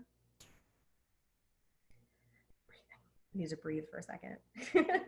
I keep getting this like slow down because I talk really fast. So if I'm talking too fast, you guys don't be afraid to be like, slow down, girl. They love your enthusiasm, though. The comments are flying in, Sheri. They say energy's amazing. Thank you. Fight. Keep up the good fight. Awesome. So one of the things that I wanted to talk about, again, I know a couple of you guys kind of touched on the sales piece. So sales and marketing is really, that's my core, that's my background. That's the part that I know the most about. So for our sales team, we've sort of had to take pause in that. I built a team based on the team I wanted to work for, right? So before I did this, wait for it, I sold mortgages. Yeah, that's what I did. So, right? Crazy, doesn't make any sense, but that's what I did. And that world is a dog eat dog world for sales. I mean, I would have never helped one of those other reps for anything, and don't even think about getting in my territory. That is the type of rep I was. That's the way we all were. I didn't want to be like that when I got the opportunity to lead. When I got the opportunity to build a system and build a team, I built it around a team that could work together, feed off of each other, always help each other. We have our individual goals, we have team goals. And what we've been doing really for our sales team is trying to figure out, how do we crank up the volume, right? So everything that we're doing right, how do we take it and we turn it way up high? All your sales efforts, you have to crank up. All your marketing efforts, you have to crank up. But here's the thing you have to know about that. You have to do it smart. You can't just turn the volume up and blow your eardrums out, because in the end, you're hurting yourself more than you're helping yourself. So what we do is we try to be really, really smart about our plan and the things that we're doing, the things that we're sending out, make sure that as our sales team's going out, we're being, calm about it, which I'm sure you can tell from my personality is not always the easiest thing for me to do, right? I'm pretty excitable. Actually, as it turns out, David inspired me. So I compete myself in this little print movers and shakers competition every week for this, who has the most growth. I loved that so much because I saw so much happening for me personally in my network and in the people I was talking to in LinkedIn and industries I was getting to, and clients I hadn't talked to in years were seeing me, came out of the woodwork. They had moved from this place to that place and we lost touch. Well, now they were seeing me. Yep. So what I did was I took that to my team. Every week I have a metric where I have a growth goal for them and I have a percentage. So we do it on percentage and we do it on followers, because similarly, we had some people that had a lot and people that had not so many, but I also do one that's on engagement. They track their engagement for how many people are they interacting with, how many posts did they post, how much was original content, how much was shared content. And so each week we look at that and we talk about what did that do for them? What did they get out of that? How are we making things happen from that? Which for our sales team has really made a huge difference. I will say, you know, on the marketing side, which if it's okay, I'm going to have you flip to the next slide. On the marketing side, I'm a big person on education. Joe, flip me to the next slide. There we go. Yay. I wasn't sure if you did it. It was a little delay over here. So for our sales team and marketing, we put them really closely together. Marketing has to support sales, but here's the deal. Sales has to support back to marketing, right? If sales doesn't take out what marketing does and turn it into anything, then we're both sort of not doing what we got to do. So what I ask of my team is, you know, together for them to make sure that their focus is education. I want them to educate our customers. I want them to help our customers. I also want them to just help out in the world. So for myself, one of the things I say is like, I will help anybody with anything. And people say to me like, Sheri, why would you do that? Why would you help one of your competitors? Sheri, why would you help Bill when you are, you know, like we're both on the same place, basically. Like we're pretty close to each other. We're not competitors, but in this market, we kind of are. Why would I help Bill? Because I think there's enough business out there for Bill and for me. I believe that there is plenty of business for both of us. And if Amen. we support each other, there's going to be a day where Bill's going to need some help. One of his machines is going to go down. I'm going to help him get that job out. And you know what's going to happen to me? One of my machines is going to go down. I'm going to lose power from a hurricane. You power up, Bill? I might need to send some jobs over. Y'all got capacity?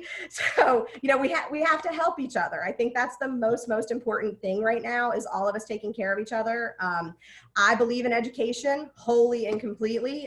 You'll see there's a little thing up here that's like these little slides. Every week I post, I learn something brand new every single day. I post on LinkedIn every Monday, #Sheri shares. Joanne, you got that?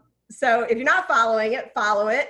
You'll be like one of 10 people doing it, but still, it'll be great. I think that, you know, for us, that education piece is super important. And also, not for nothing, we have got to have some fun, y'all. Like, we have got to get over this, like we are in this awful thing, and it is awful, and we're all there, but we're there. So like, let's just accept it, and let's be excited about where we're going and how we're going to turn this into something amazing for ourselves. So if I could flip to the next one. It's trying. I don't know why that's not. I think your computer's getting overwhelmed with Sheri, isn't it? It's like, whoa, hold on. She is a lot. So, you know, the question I think about a lot is, you know, what would I have changed? I mean, right now, what I've changed, I would have bought a damn generator because I would have power. But honestly, I try not to look backwards. I really try very hard to only look at like, what are we doing next and where are we going, and keep my eye on looking forward for us. Again, like I will reiterate, like I am about growth, but it's got to be smart growth. So I'm eyeballing my 24-month 20%. That's my #1 goal right now. How do I get back there in 24 months, and what do I have to do to make that happen? I want to set my team up to succeed, and that's my production team, my sales team, all of the folks who work for us. I have 100 employees that I am stressed out about their livelihood. So I'm going to do everything I can to make sure they're taken care of. And in doing that, I'm going to go out to our customers and say like, guys, I need your help. Like, what do you have going on? Help me drive in some business. I have no problem asking for it. And I think that's something that salespeople get really nervous about, like going to customers and saying, I need help right now. We're hurting. Will you help me? Don't be afraid to be honest with your customers about that. They're gonna want to help you. So I hope that is one of your big takeaways, is like, be transparent with your customers and be really open about where you are. Stay positive and keep looking forward. We're all going to get through it. We're all going to thrive in the end. And, you know, I think as we move forward, we got to keep helping each other, right? Absolutely. Beautifully said. And boy, there's a lot of love coming your way from all the chat. You can check it out here. So well done. And so thank you so much. And I know there's going to be a bunch of questions when we move forward. All right. So now we're going to flip the page. We've had the most awesome speakers, each of them bringing some amazing insight, high value information to our attendees. The comments have been off the charts to each of the speakers. So thank you again. And they'll be back on during questions. So now both MindFire and GPA are going to spend just a couple minutes sharing with you some of those recap to the revenue rapidly strategies that are working for our customers. You know, across the globe, we've got thousands of companies that are MindFire customers that we're helping grow, and that's a big focus for myself and the team. So let's look at some of the sales-related questions you asked. Number one question was, how do we engage prospects and customers during COVID? Well, first of all, let's talk about a universal truth and challenge that most printers face, not certainly our speakers today. It's harder for sales to connect with prospects and customers. Why? Because they're all super busy, and because a lot of times they don't want to talk about print. Number two, customers don't remember all your capabilities. What are you doing to stay top of mind? We'll talk about that. And number three, many customers don't view PSPs as innovators. Why is that? We're going to talk about that. Those are three trends I've seen interviewing over 2,000 company executives the last 2 years. So with that in mind, consider this. The 21st century buyer is increasingly cynical of vendors, and they don't want to engage with reps utilizing a one-size-fits-all strategy. Of course, according to Forrester, 59% of buyers prefer to do research online instead of interacting with a sales rep because the rep pushes a sales agenda rather than solve a problem. I think Sheri said that. I think one of the other speakers said that. You know, are we solving problems for our customers? With that in mind, here's a bunch of data you can look at after the session. But what does this data suggest? That your customers, your prospects, they want to see high-value content that speaks to how you can help them achieve their business objectives and solve a problem. And that's what is essential for success. So if these trends impact our abilities to generate new opportunities for print programs and revenue, what's the answer? This is the answer. You have to have an integrated marketing program that connects with your prospects and customers and educates them every day on how your organization can solve problems and create new opportunities for revenue growth. Now, most of you don't have the capability and capacity to do what you see on your screen. That's what we do every day at MindFire. But here's an example of a program most of my customers are executing every day. They've got 3 or 4 different channels, and they're engaging with their prospects, providing them with high-value insight on how their company can help them solve problems and meet needs. And why is that important? Because in today's world, your target audience is available on 7 channels and 4 devices in a 24-hour period. So for that attendee that asked the question, what's the number one marketing channel? There isn't a number one marketing channel. You have to be on more than one channel and more than one device to connect with your target audience. So there are more channels to build the engagement with your customers and prospects, and you've got to identify the right ones, and we can certainly help you with that. So, key solution, to become a critical resource to your customers and prospects, they're looking for that. And that's what I coach every one of our customers. How are you defining yourself as a critical resource to your customers and prospects? And buyers don't want to hear a sales pitch, they want to learn something. So let's show you an example of how our customers educate. Sheri, you and I have the same approach. We want to educate the heck out of our customers and prospects, because guess what? When you're educating them with high-value information, content, you don't need to sell them anything. They're going to raise their hand and say, Joe, you just showed me a program that's going to allow me to recapture my revenue immediately. Can we talk? Can you share with me how you might do that? So here's an example of one of our small customers, probably about 25 employees. He came to me, he's in a big market, and he said, Joe, I need help. We've got to recover some revenue. So this is a wave that we just launched a couple weeks ago, and it's asking its prospects, what's your revenue recovery program? Do you think most of your customers have an actual revenue recovery program in place today? Let me tell you the answer. No, they're looking for the secret sauce. So when you read this email, we'd like to discuss your revenue recovery plan. If you're like most of our customers, you've seen your revenue take a hit the last 90 days. As such, the number one need for all companies is revenue recovery. Does anybody disagree with that approach? We're just speaking the honest truth to this prospect. At Stevens Printing, we've been working with innovative programs to jumpstart your revenue recovery, such as highly personalized direct mail, proven to outperform all digital channels and deliver higher engagement. two of our speakers spoke about highly personalized direct mail, Brian and I think both Bill. This is simply one example. It's been highly effective. There are many other programs available depending on your specific needs. We're talking about solving real problems. To learn more, download our ebook on direct mail and a special offer. Here's the landing page. And as you can see, simple, but what's not so simple is what's your number one challenge or program need? We're asking the prospect and customer, what's your need? And would you like to schedule a meeting? Really tight messaging. They can download the ebook and the postcard offer right here. Very engaging. In fact, when you have good messaging, good content, look at the open rates. 42% open rate on that email, 37%, 73 downloads with the first touch, 18 on the second, 4 on the third wave of non-responders, 101 downloads on this one piece of content. What does their sales team do? They pick up the phone and say, hey, Brian Scott, what impacted you most about our millennials and direct mail piece? And Brian says, I had no idea that millennials were going nuts over direct mail. Exactly. Brian, can we schedule a brief discussion about how we might be able to help your company tap into this area of opportunity? So with that, you asked what the number one approach is for opening doors of opportunity during COVID. I just gave you the secret sauce. So everybody on this call, if you need help, you'll see my contact at the end. I don't charge you for that. I'm happy to help you. Let me pass it off to Dave Rosendahl. Take it away, Thank you, Dave. Joe. Yeah, Joe, you can continue to do my slides. So let's hang here for a second, folks. I just want to say thank you to all of you who are not only tuned in and listening or watching right now, but to all of our panel. There's just a lot of excitement and energy coming from both the audience as well as the panel here. And so, folks, if you're listening or watching and getting value, you know my style. Go drop a yes in the chat. Make sure you're awake. I want to make sure that everybody is able to continue to take in more information because we've got more coming at you.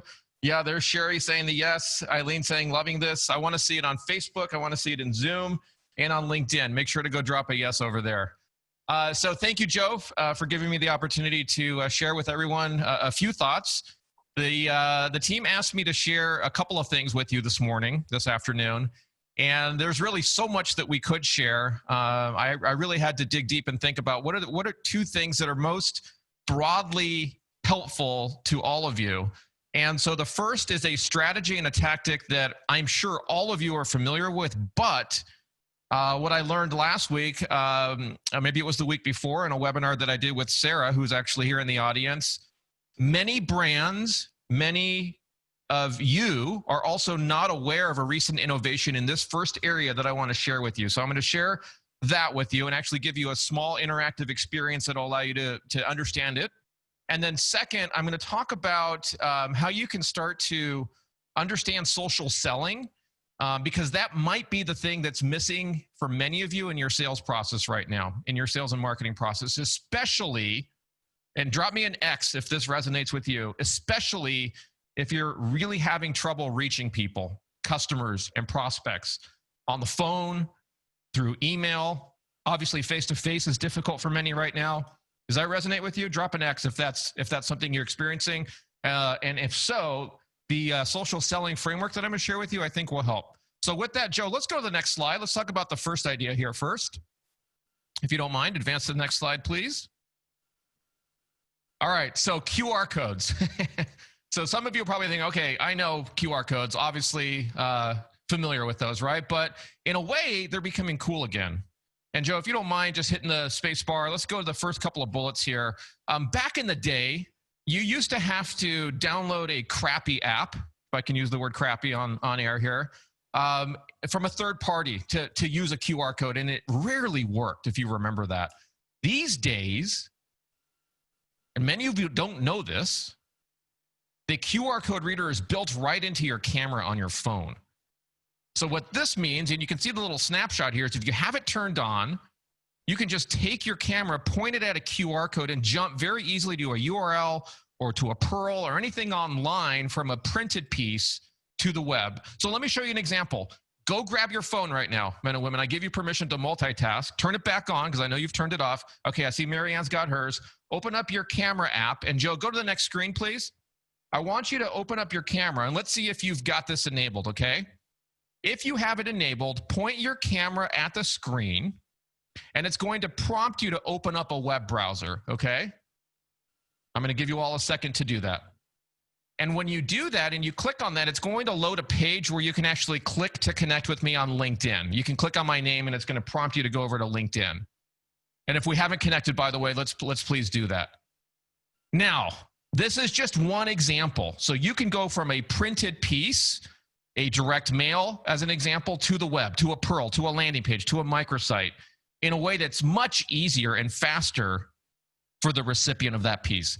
How many of you did not know you could do this? If you didn't know you could do this, drop the word camera in the chat, whether that's LinkedIn, YouTube, Facebook, or Zoom. If this is new to you, I want to see the word camera. Bloody amazing, says Helen. Camera, says Kamisha. Brett says camera. Yeah, I had a feeling that was the case. Now, Joe, if you don't mind, go to the next slide. Let me give you guys some ideas here, guys and girls. Joe, perfect. Just click one at a time, Joe. Click the first one. All right. So a couple ideas here. If you're interested, just the first one, Joe. Hit backspace twice if you don't mind. The first thing you can think about here is for those of you who print direct mail. If you're doing direct mail, one more time, Joe, for your clients, B2B or B2C, right? Consider in the call to action or the Johnson box that you have there for that direct mail piece using a QR code. I'm sure you've considered that in the past. QR codes have been around for quite some time, but they haven't been this easy to use as you all just experienced, right? So for more and more consumers, they're going to become accustomed to being able to take their phone, open their camera, point it at a QR code, and engage. So that's the first idea. Second, Joe, hit spacebar once, please. Second idea is, and this we're just ideating here with you and for you, menus that don't need to be touched, right? So we're seeing more examples of this within our client base where menus can be printed with a unique QR code for each item that allows you to add that to an electronic shopping cart or checkout process so that people don't have to touch the menu. Obviously, you can discern why that might be. So another idea for some of you who have restaurant or retail customers that have some sort of ordering process where folks want to be able to do it in kind of a touchless environment. Hit the spacebar one more time, Joe. And for those of you who do, wide format, do signage, things that get printed that can be seen by the public, think about how you might be able to help your clients drive engagement from signs or other things that are printed outside of their building. Is that making sense, everyone? Amen. Yeah, you got that, Joe? All right, so folks, if you got value from that, just drop me a 1 in the chat. I want to make sure that that was helpful to you. That's the first idea. Like I said, that's a strategy that I'm sure most of you are familiar with. The idea of a QR code is not new, but the fact that you can use it so easily, my Facebook friends, LinkedIn friends, Zoom friends, that's probably something that's new for many of you, as I saw from the chat. All right. Now, the second thing, speaking of LinkedIn, I see Joanne said, Dave, you're a sneaky one, right? I am sneaky, Joanne. You know that. So if you look at the screen here, I'm sure all of you are familiar with LinkedIn, right? There's a lot of common issues going on right now that LinkedIn is actually solving, social media is solving for a lot of people. As I mentioned, I hear all the time from our clients and our prospects that it's hard to get in touch with people. It's hard to get people to reply. It's hard to reach people. You send out an email or you send something out and no one responds. People are working at home. How do you find them there? Questions like, should I even be selling right now? Well, yes, you should be selling right now. You have a moral obligation to do that, folks. But if you think that any of those ring true for you and your situation and you're frustrated, then what I'm about to share with you should help. There is a common misconception that LinkedIn is just for job hunters, people looking for work, that it's kind of this online collection of CVs or resumes, right? I'm sure a lot of you have thought that, and at a time that was true. But as Sheri mentioned, as Bill Duerr mentioned, it has become so much more than that. And I want to share with you the model. There's 4 pieces to it that you need to put in place as a leader, as a marketer, as a salesperson, to be able to engage your audience so that they're coming to you, okay? We're going to do it very quickly. So Joe, if you don't mind, go on to the next page here. If LinkedIn is not quote unquote working for you, it's likely that you're missing this. Just one piece at a time, Joe. Yeah. First of all, the first thing that most of you are doing wrong or haven't put enough time into is establishing your brand on LinkedIn, meaning recrafting your profile, the thing that many of you just went to on LinkedIn right now when I sent you that QR code, you haven't crafted your profile in a way that is magnetic to your target audience. That's the first thing that you need to do. Second, Joe, if you hit spacebar again, the second thing that we need to do is we need to publish content. You heard Bill talk about doing that. Certainly Sheri is doing that on a very regular basis. What that does is it positions you as a thought leader, whereby you publishing meaningful content, posts that give your audience value and giving away your best, you start to draw people to you. So many of you, men and women, I'm calling you out right now. Go to LinkedIn and say, hey, call me at 1-800 for, 1-800-123-12345, whatever the phone number is, if you need more business cards. Silly example, of course, right? But you're just putting that out there, and you haven't, my guess is you haven't gotten any meaningful response. Most of the time, you won't get any meaningful response from that. The reason is you haven't provided enough value to the audience to get them to engage you. And the way you do that is by publishing content. So that's the second piece. The third piece is you need to connect with people. You need to build your network by connecting with decision makers, the folks that you want to be working with in a non-salesy way. So if you don't like being salesy, this is perfect for you, because the way you connect on LinkedIn is very much like we would connect at a networking event or one of those lunch tables at a trade show. You sit down and you just start talking. Sheri, I know you and I would probably start talking within a second, right? That's just how we are. The same thing happens on LinkedIn. When you do it that way, you start to build meaningful connections. And then thirdly, Joe, if you hit it one more time here, the fourth piece is you need to learn how to engage, which means you need to discover conversations that are happening, start to engage in those conversations to grow your reach and the visibility that people have of you. And when you do these four things together, this is how the business starts coming to you. Now, what LinkedIn is doing for you and for me as salespeople, marketers, and leaders, Joe, if you go to the next slide, I just want to illustrate really briefly here the value that you're leaving on the table by not doing this. This number, $48,236.70 that you see here on the screen, this is the value of the organic reach, meaning we didn't pay a dime for it. This is the value of the organic reach for, I don't know, Mackenzie, do you remember this was analysis? I think this was the first 6 months of the year from just my account here on LinkedIn, okay? This is what it would have cost to have advertised and had the same amount of eyeballs, people, reach, engagement. It would have cost $48,000. That was given away for free. Now, this isn't always going to be the case. As you know, with social networks, they ebb and they flow and things change, right? But right now, it's an extremely good time to be investing in LinkedIn. Mackenzie, if you don't mind, get the next link ready, and Jessica, do the same. Let's put this in all of the channels. If you go to the next slide, Joe, if you're wondering how to get your foundation right on LinkedIn, it all starts with building your profile, as I mentioned to you. We have a guide that'll help. So Mackenzie and Jessica are going to put that in the chat right now. You can go bookmark that or download it now if you want.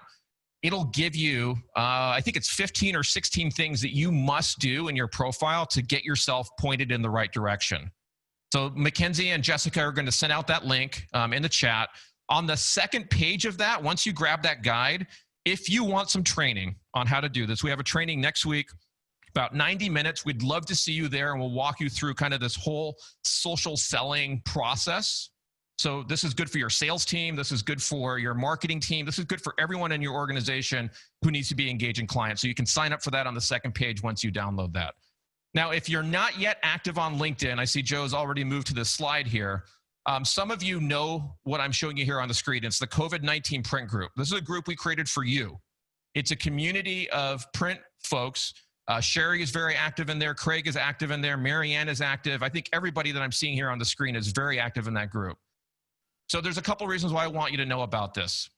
One is if you're not active on LinkedIn and you're scared of commenting, engaging, sharing, things like that, this is a really safe place to do that, okay? It's a very encouraging community. So you can do it within this group. It's not going to be seen by everybody, and you can start to get comfortable with engaging on LinkedIn. So that's the first thing. But almost more importantly than that, Joe, hit spacebar one time if you don't mind. There are jobs in this group, meaning work for you, men and women. We work really hard. There's a group of moderators. One of them is actually here in the chat, Joanne Gore, and a group of others that work hard to bring sales opportunities to all of you. This is one that just came in yesterday. This client said, I'm ready to buy. I'm ready to place an order today. Here's what I need. Okay. I posted it on her behalf because I knew she would get inundated. And I don't know if I can see the comments here, but at least 30, 40 people engaged on that. If you're there, if you're active, if you're engaged, you're going to find opportunities for sales in that group. All right. So Mackenzie, if you don't mind, put the link to that group, and Jessica on our side, if you can do that as well, throw the link into chat. Go over there, join that community. It'll take us a couple of minutes to approve you, start to engage, and I hope this has been helpful to you. So folks, I shared with you how to use QR codes and the new innovation that many of you can now tap into. And second, I shared with you how you should really consider social selling. Go download that guide, sign up for next week's training, and we'll go into more detail next week when we see you. All right, with that, I'm going to turn it over to Mackenzie. Hey everyone, so it's been awesome. Everyone's been great. I've loved all of the speakers. And I just want to kind of bring this home with one final thought. And that is that we at MindFire, we at Blooming Color, we at GPA, all of us can come and bring you a million ideas and tell you, hey, this is working really well for us. This is working really well for us. But I want to just make note the importance of the fact that your prospects and customers have their own unique challenges and their own unique needs. And so the point that I want to make is that their needs may have changed. Things that you used to sell them or used to provide for them might have shifted, just like our businesses have pivoted. And next slide, please. Our job as marketers, as sales professionals, as business owners, is really to serve them. And so in order to serve them, it's really important that we get curious about trying to genuinely understand, how have your needs changed? What are the challenges that you're currently facing? And then figure out solutions to those. And so this comes from open communication. This comes from dialoguing. This comes from asking questions. This comes from watching. And so instead of trying to always, bringing new ideas is wonderful. And they're looking to you to be thought leaders and share things that are working elsewhere. But I think it's our responsibility to also make sure that we're tapping into their unique challenges and needs by getting curious and genuinely asking how you can help. And so just want to offer one tactical tip here. Next slide. Yeah, and I really liked it because Bill said, and I wrote it down, he said, ask your clients, what are you up against? What do you need? And what are the challenges you're facing? And I love that because that's exactly what I'm talking about here. And the tactical thing that I just want to bring to you is for you to actually survey your customers. What are you up against? What do you need? And what are the challenges you're facing today, to quote Bill on that? And so just to share a story, I spoke to a client recently who was really, they were having trouble connecting with their prospects and clients. They said what we used to sell them and what we used to help them with, like, they don't even need those things anymore. And I don't know what they need. I want to be able to help them, but I don't know what they need. And so we talked about it, and they decided to do a fun interactive survey. They actually auctioned off a drone. So I think the drone was $85 or something like that. And they auctioned it off for everyone who took part in the survey. They said, listen, we want to help you, but in order to best help you, I want to know what you're up against and what challenges you're facing. So take part, and it was, I think, a 3-question survey, and we're offering off a drone. They got tons of responses. And the cool thing is that he asked the question, they asked this question, what do you need? How can I help you? They listened. They actually sifted through the responses. They actually took the time to ingest that data and understand, and then they used it in a few different forms. The first thing is they built their marketing content collateral around the responses that they got in. So when they started to post on LinkedIn, when they started to share in emails, the content that they were sharing was a direct reflection of the feedback that they had got of what people actually needed, which is really cool. The second thing they did is that they shared this information with the sales team, so that the sales team, when they were picking up the phone and calling, or when they were emailing, or when they were communicating, the sales team was speaking to specific needs and challenges that those specific customers had. because they had actually asked and they had actually received that data, right? And lastly, based on those needs and challenges, they created solutions that spoke to those needs. And so my only encouragement here is just to make sure that you are tapping into the present and current state of your prospects and customers. Let's not always assume that we know what they want, right? Let's actually get out there and develop relationships. Let's ask them, all in the goal of being able to best serve. Well done. Final thought from MindFire is, if you saw anything programmatically that you need help with, you don't have the resources, we've got 2 teams that can help you with anything. All right, so now we're going to turn it over to GPA. They're going to bring us home and wrap up with their final coaching tips in a number of areas, and they've got some really good ones. And then we'll move into Q&A. But Marianne, Craig, it's your time. Awesome. Thanks, Joe. If you want to push to that first slide. So we talked a little bit about reinventing and reimagining things. And, you know, David, you talked about the QR code. My brain kind of went crazy. But loyalty programs are coming back. Or crazy? Crazier, yeah, right. Loyalty programs are coming back. And what do I mean by that? So Taco Bell, during COVID, reintroduced their loyalty program, right? They want to get people to come to their drive-thru and order some tacos. Well, immediately, Wendy's has followed. And guess what? If you guys follow me on LinkedIn, like Sheri talked about, there is a $200 million marketing campaign that McDonald's is launching, $200 million. So what would be better than a loyalty program? And if we're talking about 7.2 channels that people like to be touched with, what about an ID card with a QR code that changes every week with information? So think about that. Think about ways to reinvent things that are going on. So you can do a loyalty card pretty easy with your phone, right? You can do loyalty there. But millennials, Gen Xers, Gen Zs, all of them, they want things that are tangible. Send it out in the mail. So my tip for the day, loyalty cards, gift cards, they are coming back, and it's a smart move. Joe, if you want to forward the slide. Craig? Yeah, picking up on that. So we heard earlier on, right, there was a whole trend. There were face masks and there were social distancing. Here's what you need to know in this particular space. This is still a very vibrant part of the market. Here's why. You want to maybe lean in on this. We know it's a fragmented return, right? A fragmented return of the economy. Like schools have been sitting, they're not sure if they're opening, some are closed, they're still figuring it out. Right now, big volume, big demand. We are seeing a lot of activity in these spaces. Here's an important takeaway.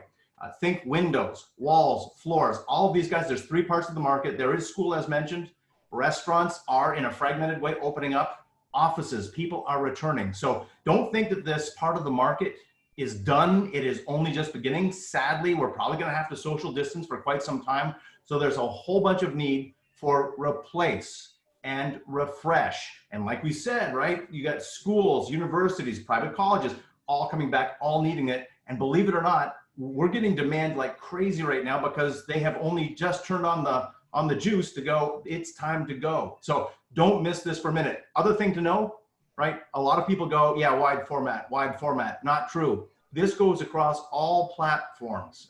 Certainly for the big volume, we see traditional presses, that's true. We're seeing a lot of spike in demand on narrow digital, on B2 digital. And from GPA, here's a sneak announcement where we're just rolling this out right now. We have a dry toner, read that to be Xerox, Ricoh, Konica Minolta, Canon. We have a 1-step. You do not have to laminate that product. It's a shorter term use, but it's a 1-step floor shark, floor graphic. We know that we're going to see a lot of demand. So this is not dead.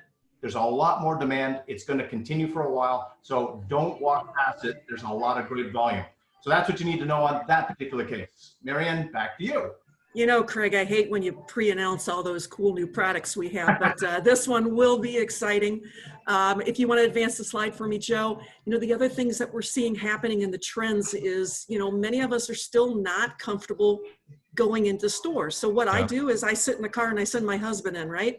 Because if anybody's going to get sick, it might as well be him, because he's not going to take care of me, but I will take care of him. One of the big things that we're seeing surging right now is this perforated vinyl window graphics. So how else are you going to get somebody's attention, or at least Marianne's attention, if I'm sitting outside the supermarket door, is this perforated or two-way reading signs. So what's cool about this graphic here is one of the top areas that people are spending money is home furnishing, lawn and garden, anything around the home, because guess what? You're stuck there and you can't go on vacation. So again, we're thinking about avenues, and we're starting to see this particular product really click right now. So, you know, connect with us, call us, get to your GPA rep. We're happy to tell you some of these hot things. Joe, next slide, please. Yeah, on this next one coming up, guys, this is one of those, Steve, you know what? I jumped ahead. I was going to do the life preserver, but no, we got this one still. Sorry, I back up. You know what? Joe, Dave, they didn't steal our thunder, but they telegraphed ahead. QR codes are big, right? QR codes, restaurants for sure, but other places of the market for a lot of reasons. I always like to share the why. The why on these, if you're a restaurant, right, you don't know if you've got the full complement of your traditional menu options, right? So you need some flexibility. Part two, your costs are still crazy. So the cost and therefore the price is a moving target. So what a great solution to have a QR code for your menu. And today, you know, Dave just walked us through a great way to make that even more interactive. So don't miss the opportunity, whether it's a placard on the table, whether it's a self-adhesive label, right, that's on the table, or even a pop-up tent. QR codes are king. Having said that, we're seeing the first green shoots of some real solid demand in synthetic menus coming back. Why? Right? Nobody's talking about the Waffle House menu, right? The greasy ones, all the rest. These are very elegant synthetics, right? That can be washable, right? In this COVID market, washable with bleach or isopropyl alcohol. We're starting to see that now. Why do people like these in print? Compatible with a lot of platforms, right? You don't have to laminate. You can clean them. They can be compliant with CDC guidelines right now. So watch for that. We're seeing green shoots in that part of the market. So certainly seeing that as a trend. Watch for it. Take advantage of it. All right, now for the next slide. We're going to do the Steve Jobs now for something completely different. All right, we got two as we wrap up, and this is be the life preserver. Hear me out on this, right? And so we're going to put ourselves in the shoes of the print buyer. They're not dumb, right? They're dealing with unbelievable pressures, whether you're in retail or whether any other part of the market, right? And they're looking back into print and they're going, maybe some uncertainty, maybe some risk. So what do they want to do? They want to mitigate their risk as much as they possibly can. So what is an interesting proactive sales solution you can bring? Address the risk, right? Be that life preserver, meaning now is the time to seed the idea. You can be a secondary supplier, something you've always wanted to do. Maybe you've been shut out for a variety of reasons. This is the time when buyers are starting to think a little more liberally out of the box. And for things like this, if you are positioning yourself as that secondary supplier, you're addressing their need to mitigate risk, and you're not asking for all the business. You're just trying to break in and ask for 10, 15, 30% of the application to break the ice, bring some volume to your press, but help them manage their risk needs, right? That's unconventional in print, but we got to start thinking in those terms. Think outside the box. So that's a good takeaway. Marianne, anything on that one you want to add? No, but I think, you know, one of the things we said in our last webinar is go back and revisit things that were happening before COVID. And what we're finding is there's many brands, many customers that are now ready to re-engage. They realize, as Sheri said, this is not going away, right? So we might as well adapt and do something about it and just take what we're being given right now. So just to add to that, Craig, I think, you know, thinking about that too and saying, hey, let's go back to some of the things that we had in process before the world changed. Joe, next slide. Ma'am. It's coming. It's thinking. There we go. Perfect. All right. Here's our wrap-up slide, guys. So value engineering. Here's the takeaway on this, right? You might be pressured on price, but save your margin, right? Neat trick, right? Listen to their need for perhaps price, right? Navigate as best you can. Doesn't mean you have to give up margin. For supply partners like a GPA, right? We get it. We'll partner with you as they're coming and asking in this unprecedented time. There are some unprecedented solutions. You might have an application that's always been on a certain substrate, a certain approach for years and years, right?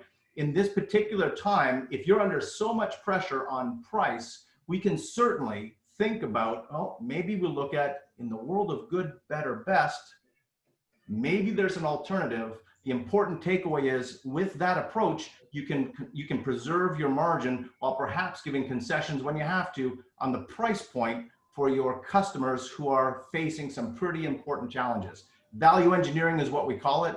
And certainly from GPA, we're into conversations like that. Certainly, we can look at opportunities. Think about this as a tool for your business, because at the bottom line, you need to make money to keep the lights on and to continue through the process. Value engineering, we can look at that. Yeah, Craig, one thing to add to that too is sometimes by taking touches out of the process.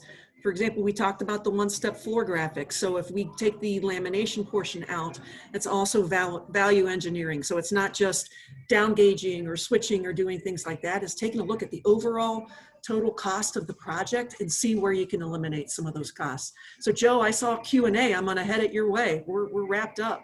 Perfect.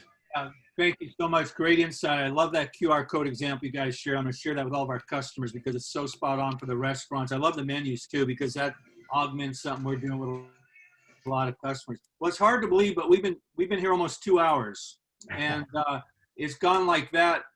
Listening to each of the presenters, the amazing preparation and the interviews and the questions have just been amazing. And I see all the comments of how much you all benefit from that. So now is an opportunity to ask any burning question of anyone that's left here.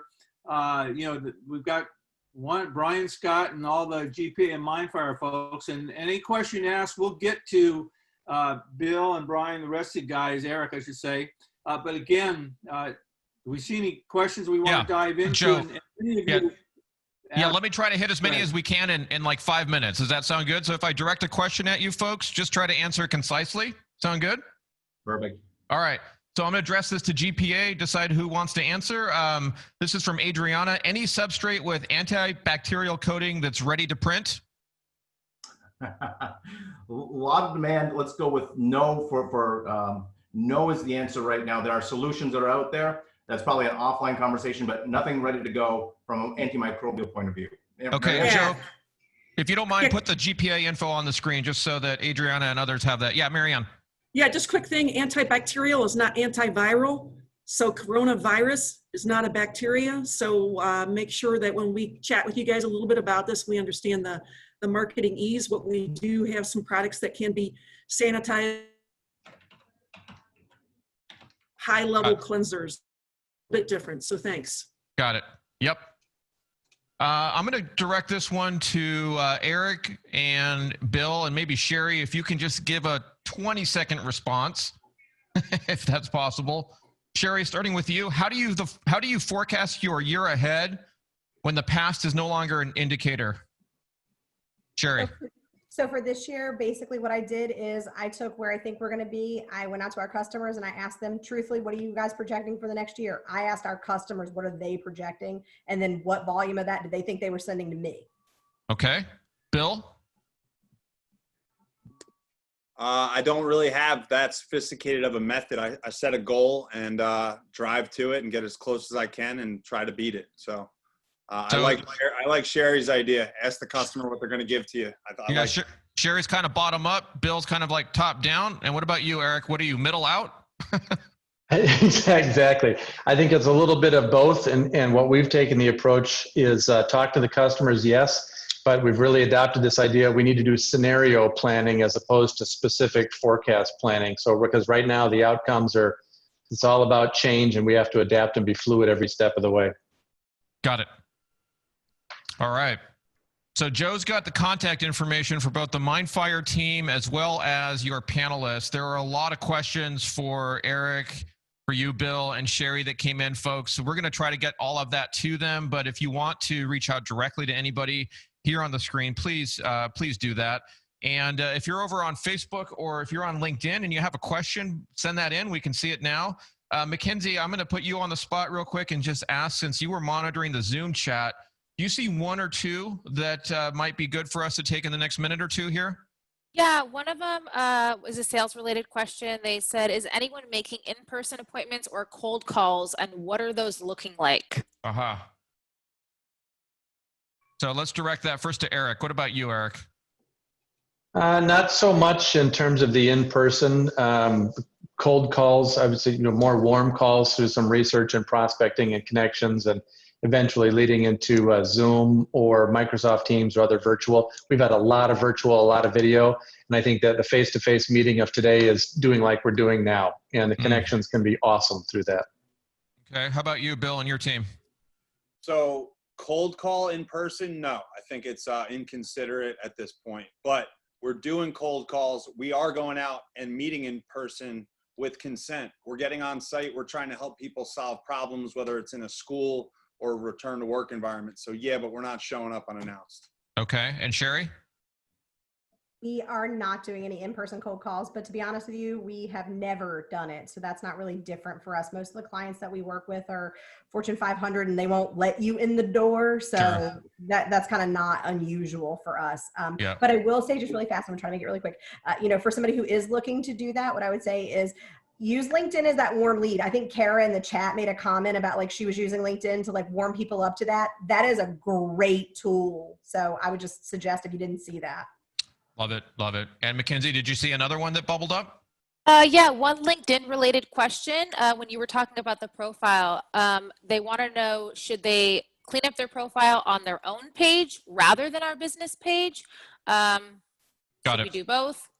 Yeah, so if you don't mind, throw that back in to the chat in case somebody missed that. And Jess, if you can do the same in LinkedIn. So the LinkedIn profile guide that Mackenzie and Jess are sending out is specifically to your page, your profile on LinkedIn. We recommend a set of similar adjustments to the company page, but what is in that guide is referring to you specifically as an individual on LinkedIn, working for an organization, running an organization, selling on behalf of an organization. So I hope I answered your question there. All right, Joe, so we've got like officially, what, 2 minutes left here? Correct. 3 minutes technically. 3 minutes, okay. Yep. Awesome. Again, So just while you're looking at questions, again, for our speakers, thank you so much. You guys rocked it. I mean, the comments that I viewed from the audience, they love the fact that each of you guys brought so much to the party, and each of you were different. They really appreciated that. And again, to my GPA partners, the hours we spent preparing, Jessica, Marianne, Craig, you guys rocked it. Thank you so much. So here's a good one for Sheri. Sheri, how do you cold call the Fortune 500 companies? Oh, how many minutes? You have about 20 seconds. So I use LinkedIn to find the right person, and then I find something about them that I think can make me relatable. And then I say, hey, I saw that you have this, or we have this common interest, or whatever it is that I make it. I mean, my number one thing always is be human, and people want to deal with humans, right? Like I saw a couple of comments, and I can tell you, why do I want to do business with David? Because he's super dynamic. So just try to be who you are and be really genuine. People will want to do business with you. Beautiful. Joan, did we answer your question? If anyone else has a follow-up question for Sheri or Erik or Bill or any of the GPA team, please let us know. We're going to be here for another 2 minutes. Joe, anything that you saw in the chat, Joe, that you think is good for everyone? Well, I just flipped out of it, so I'd have to go back. No worries.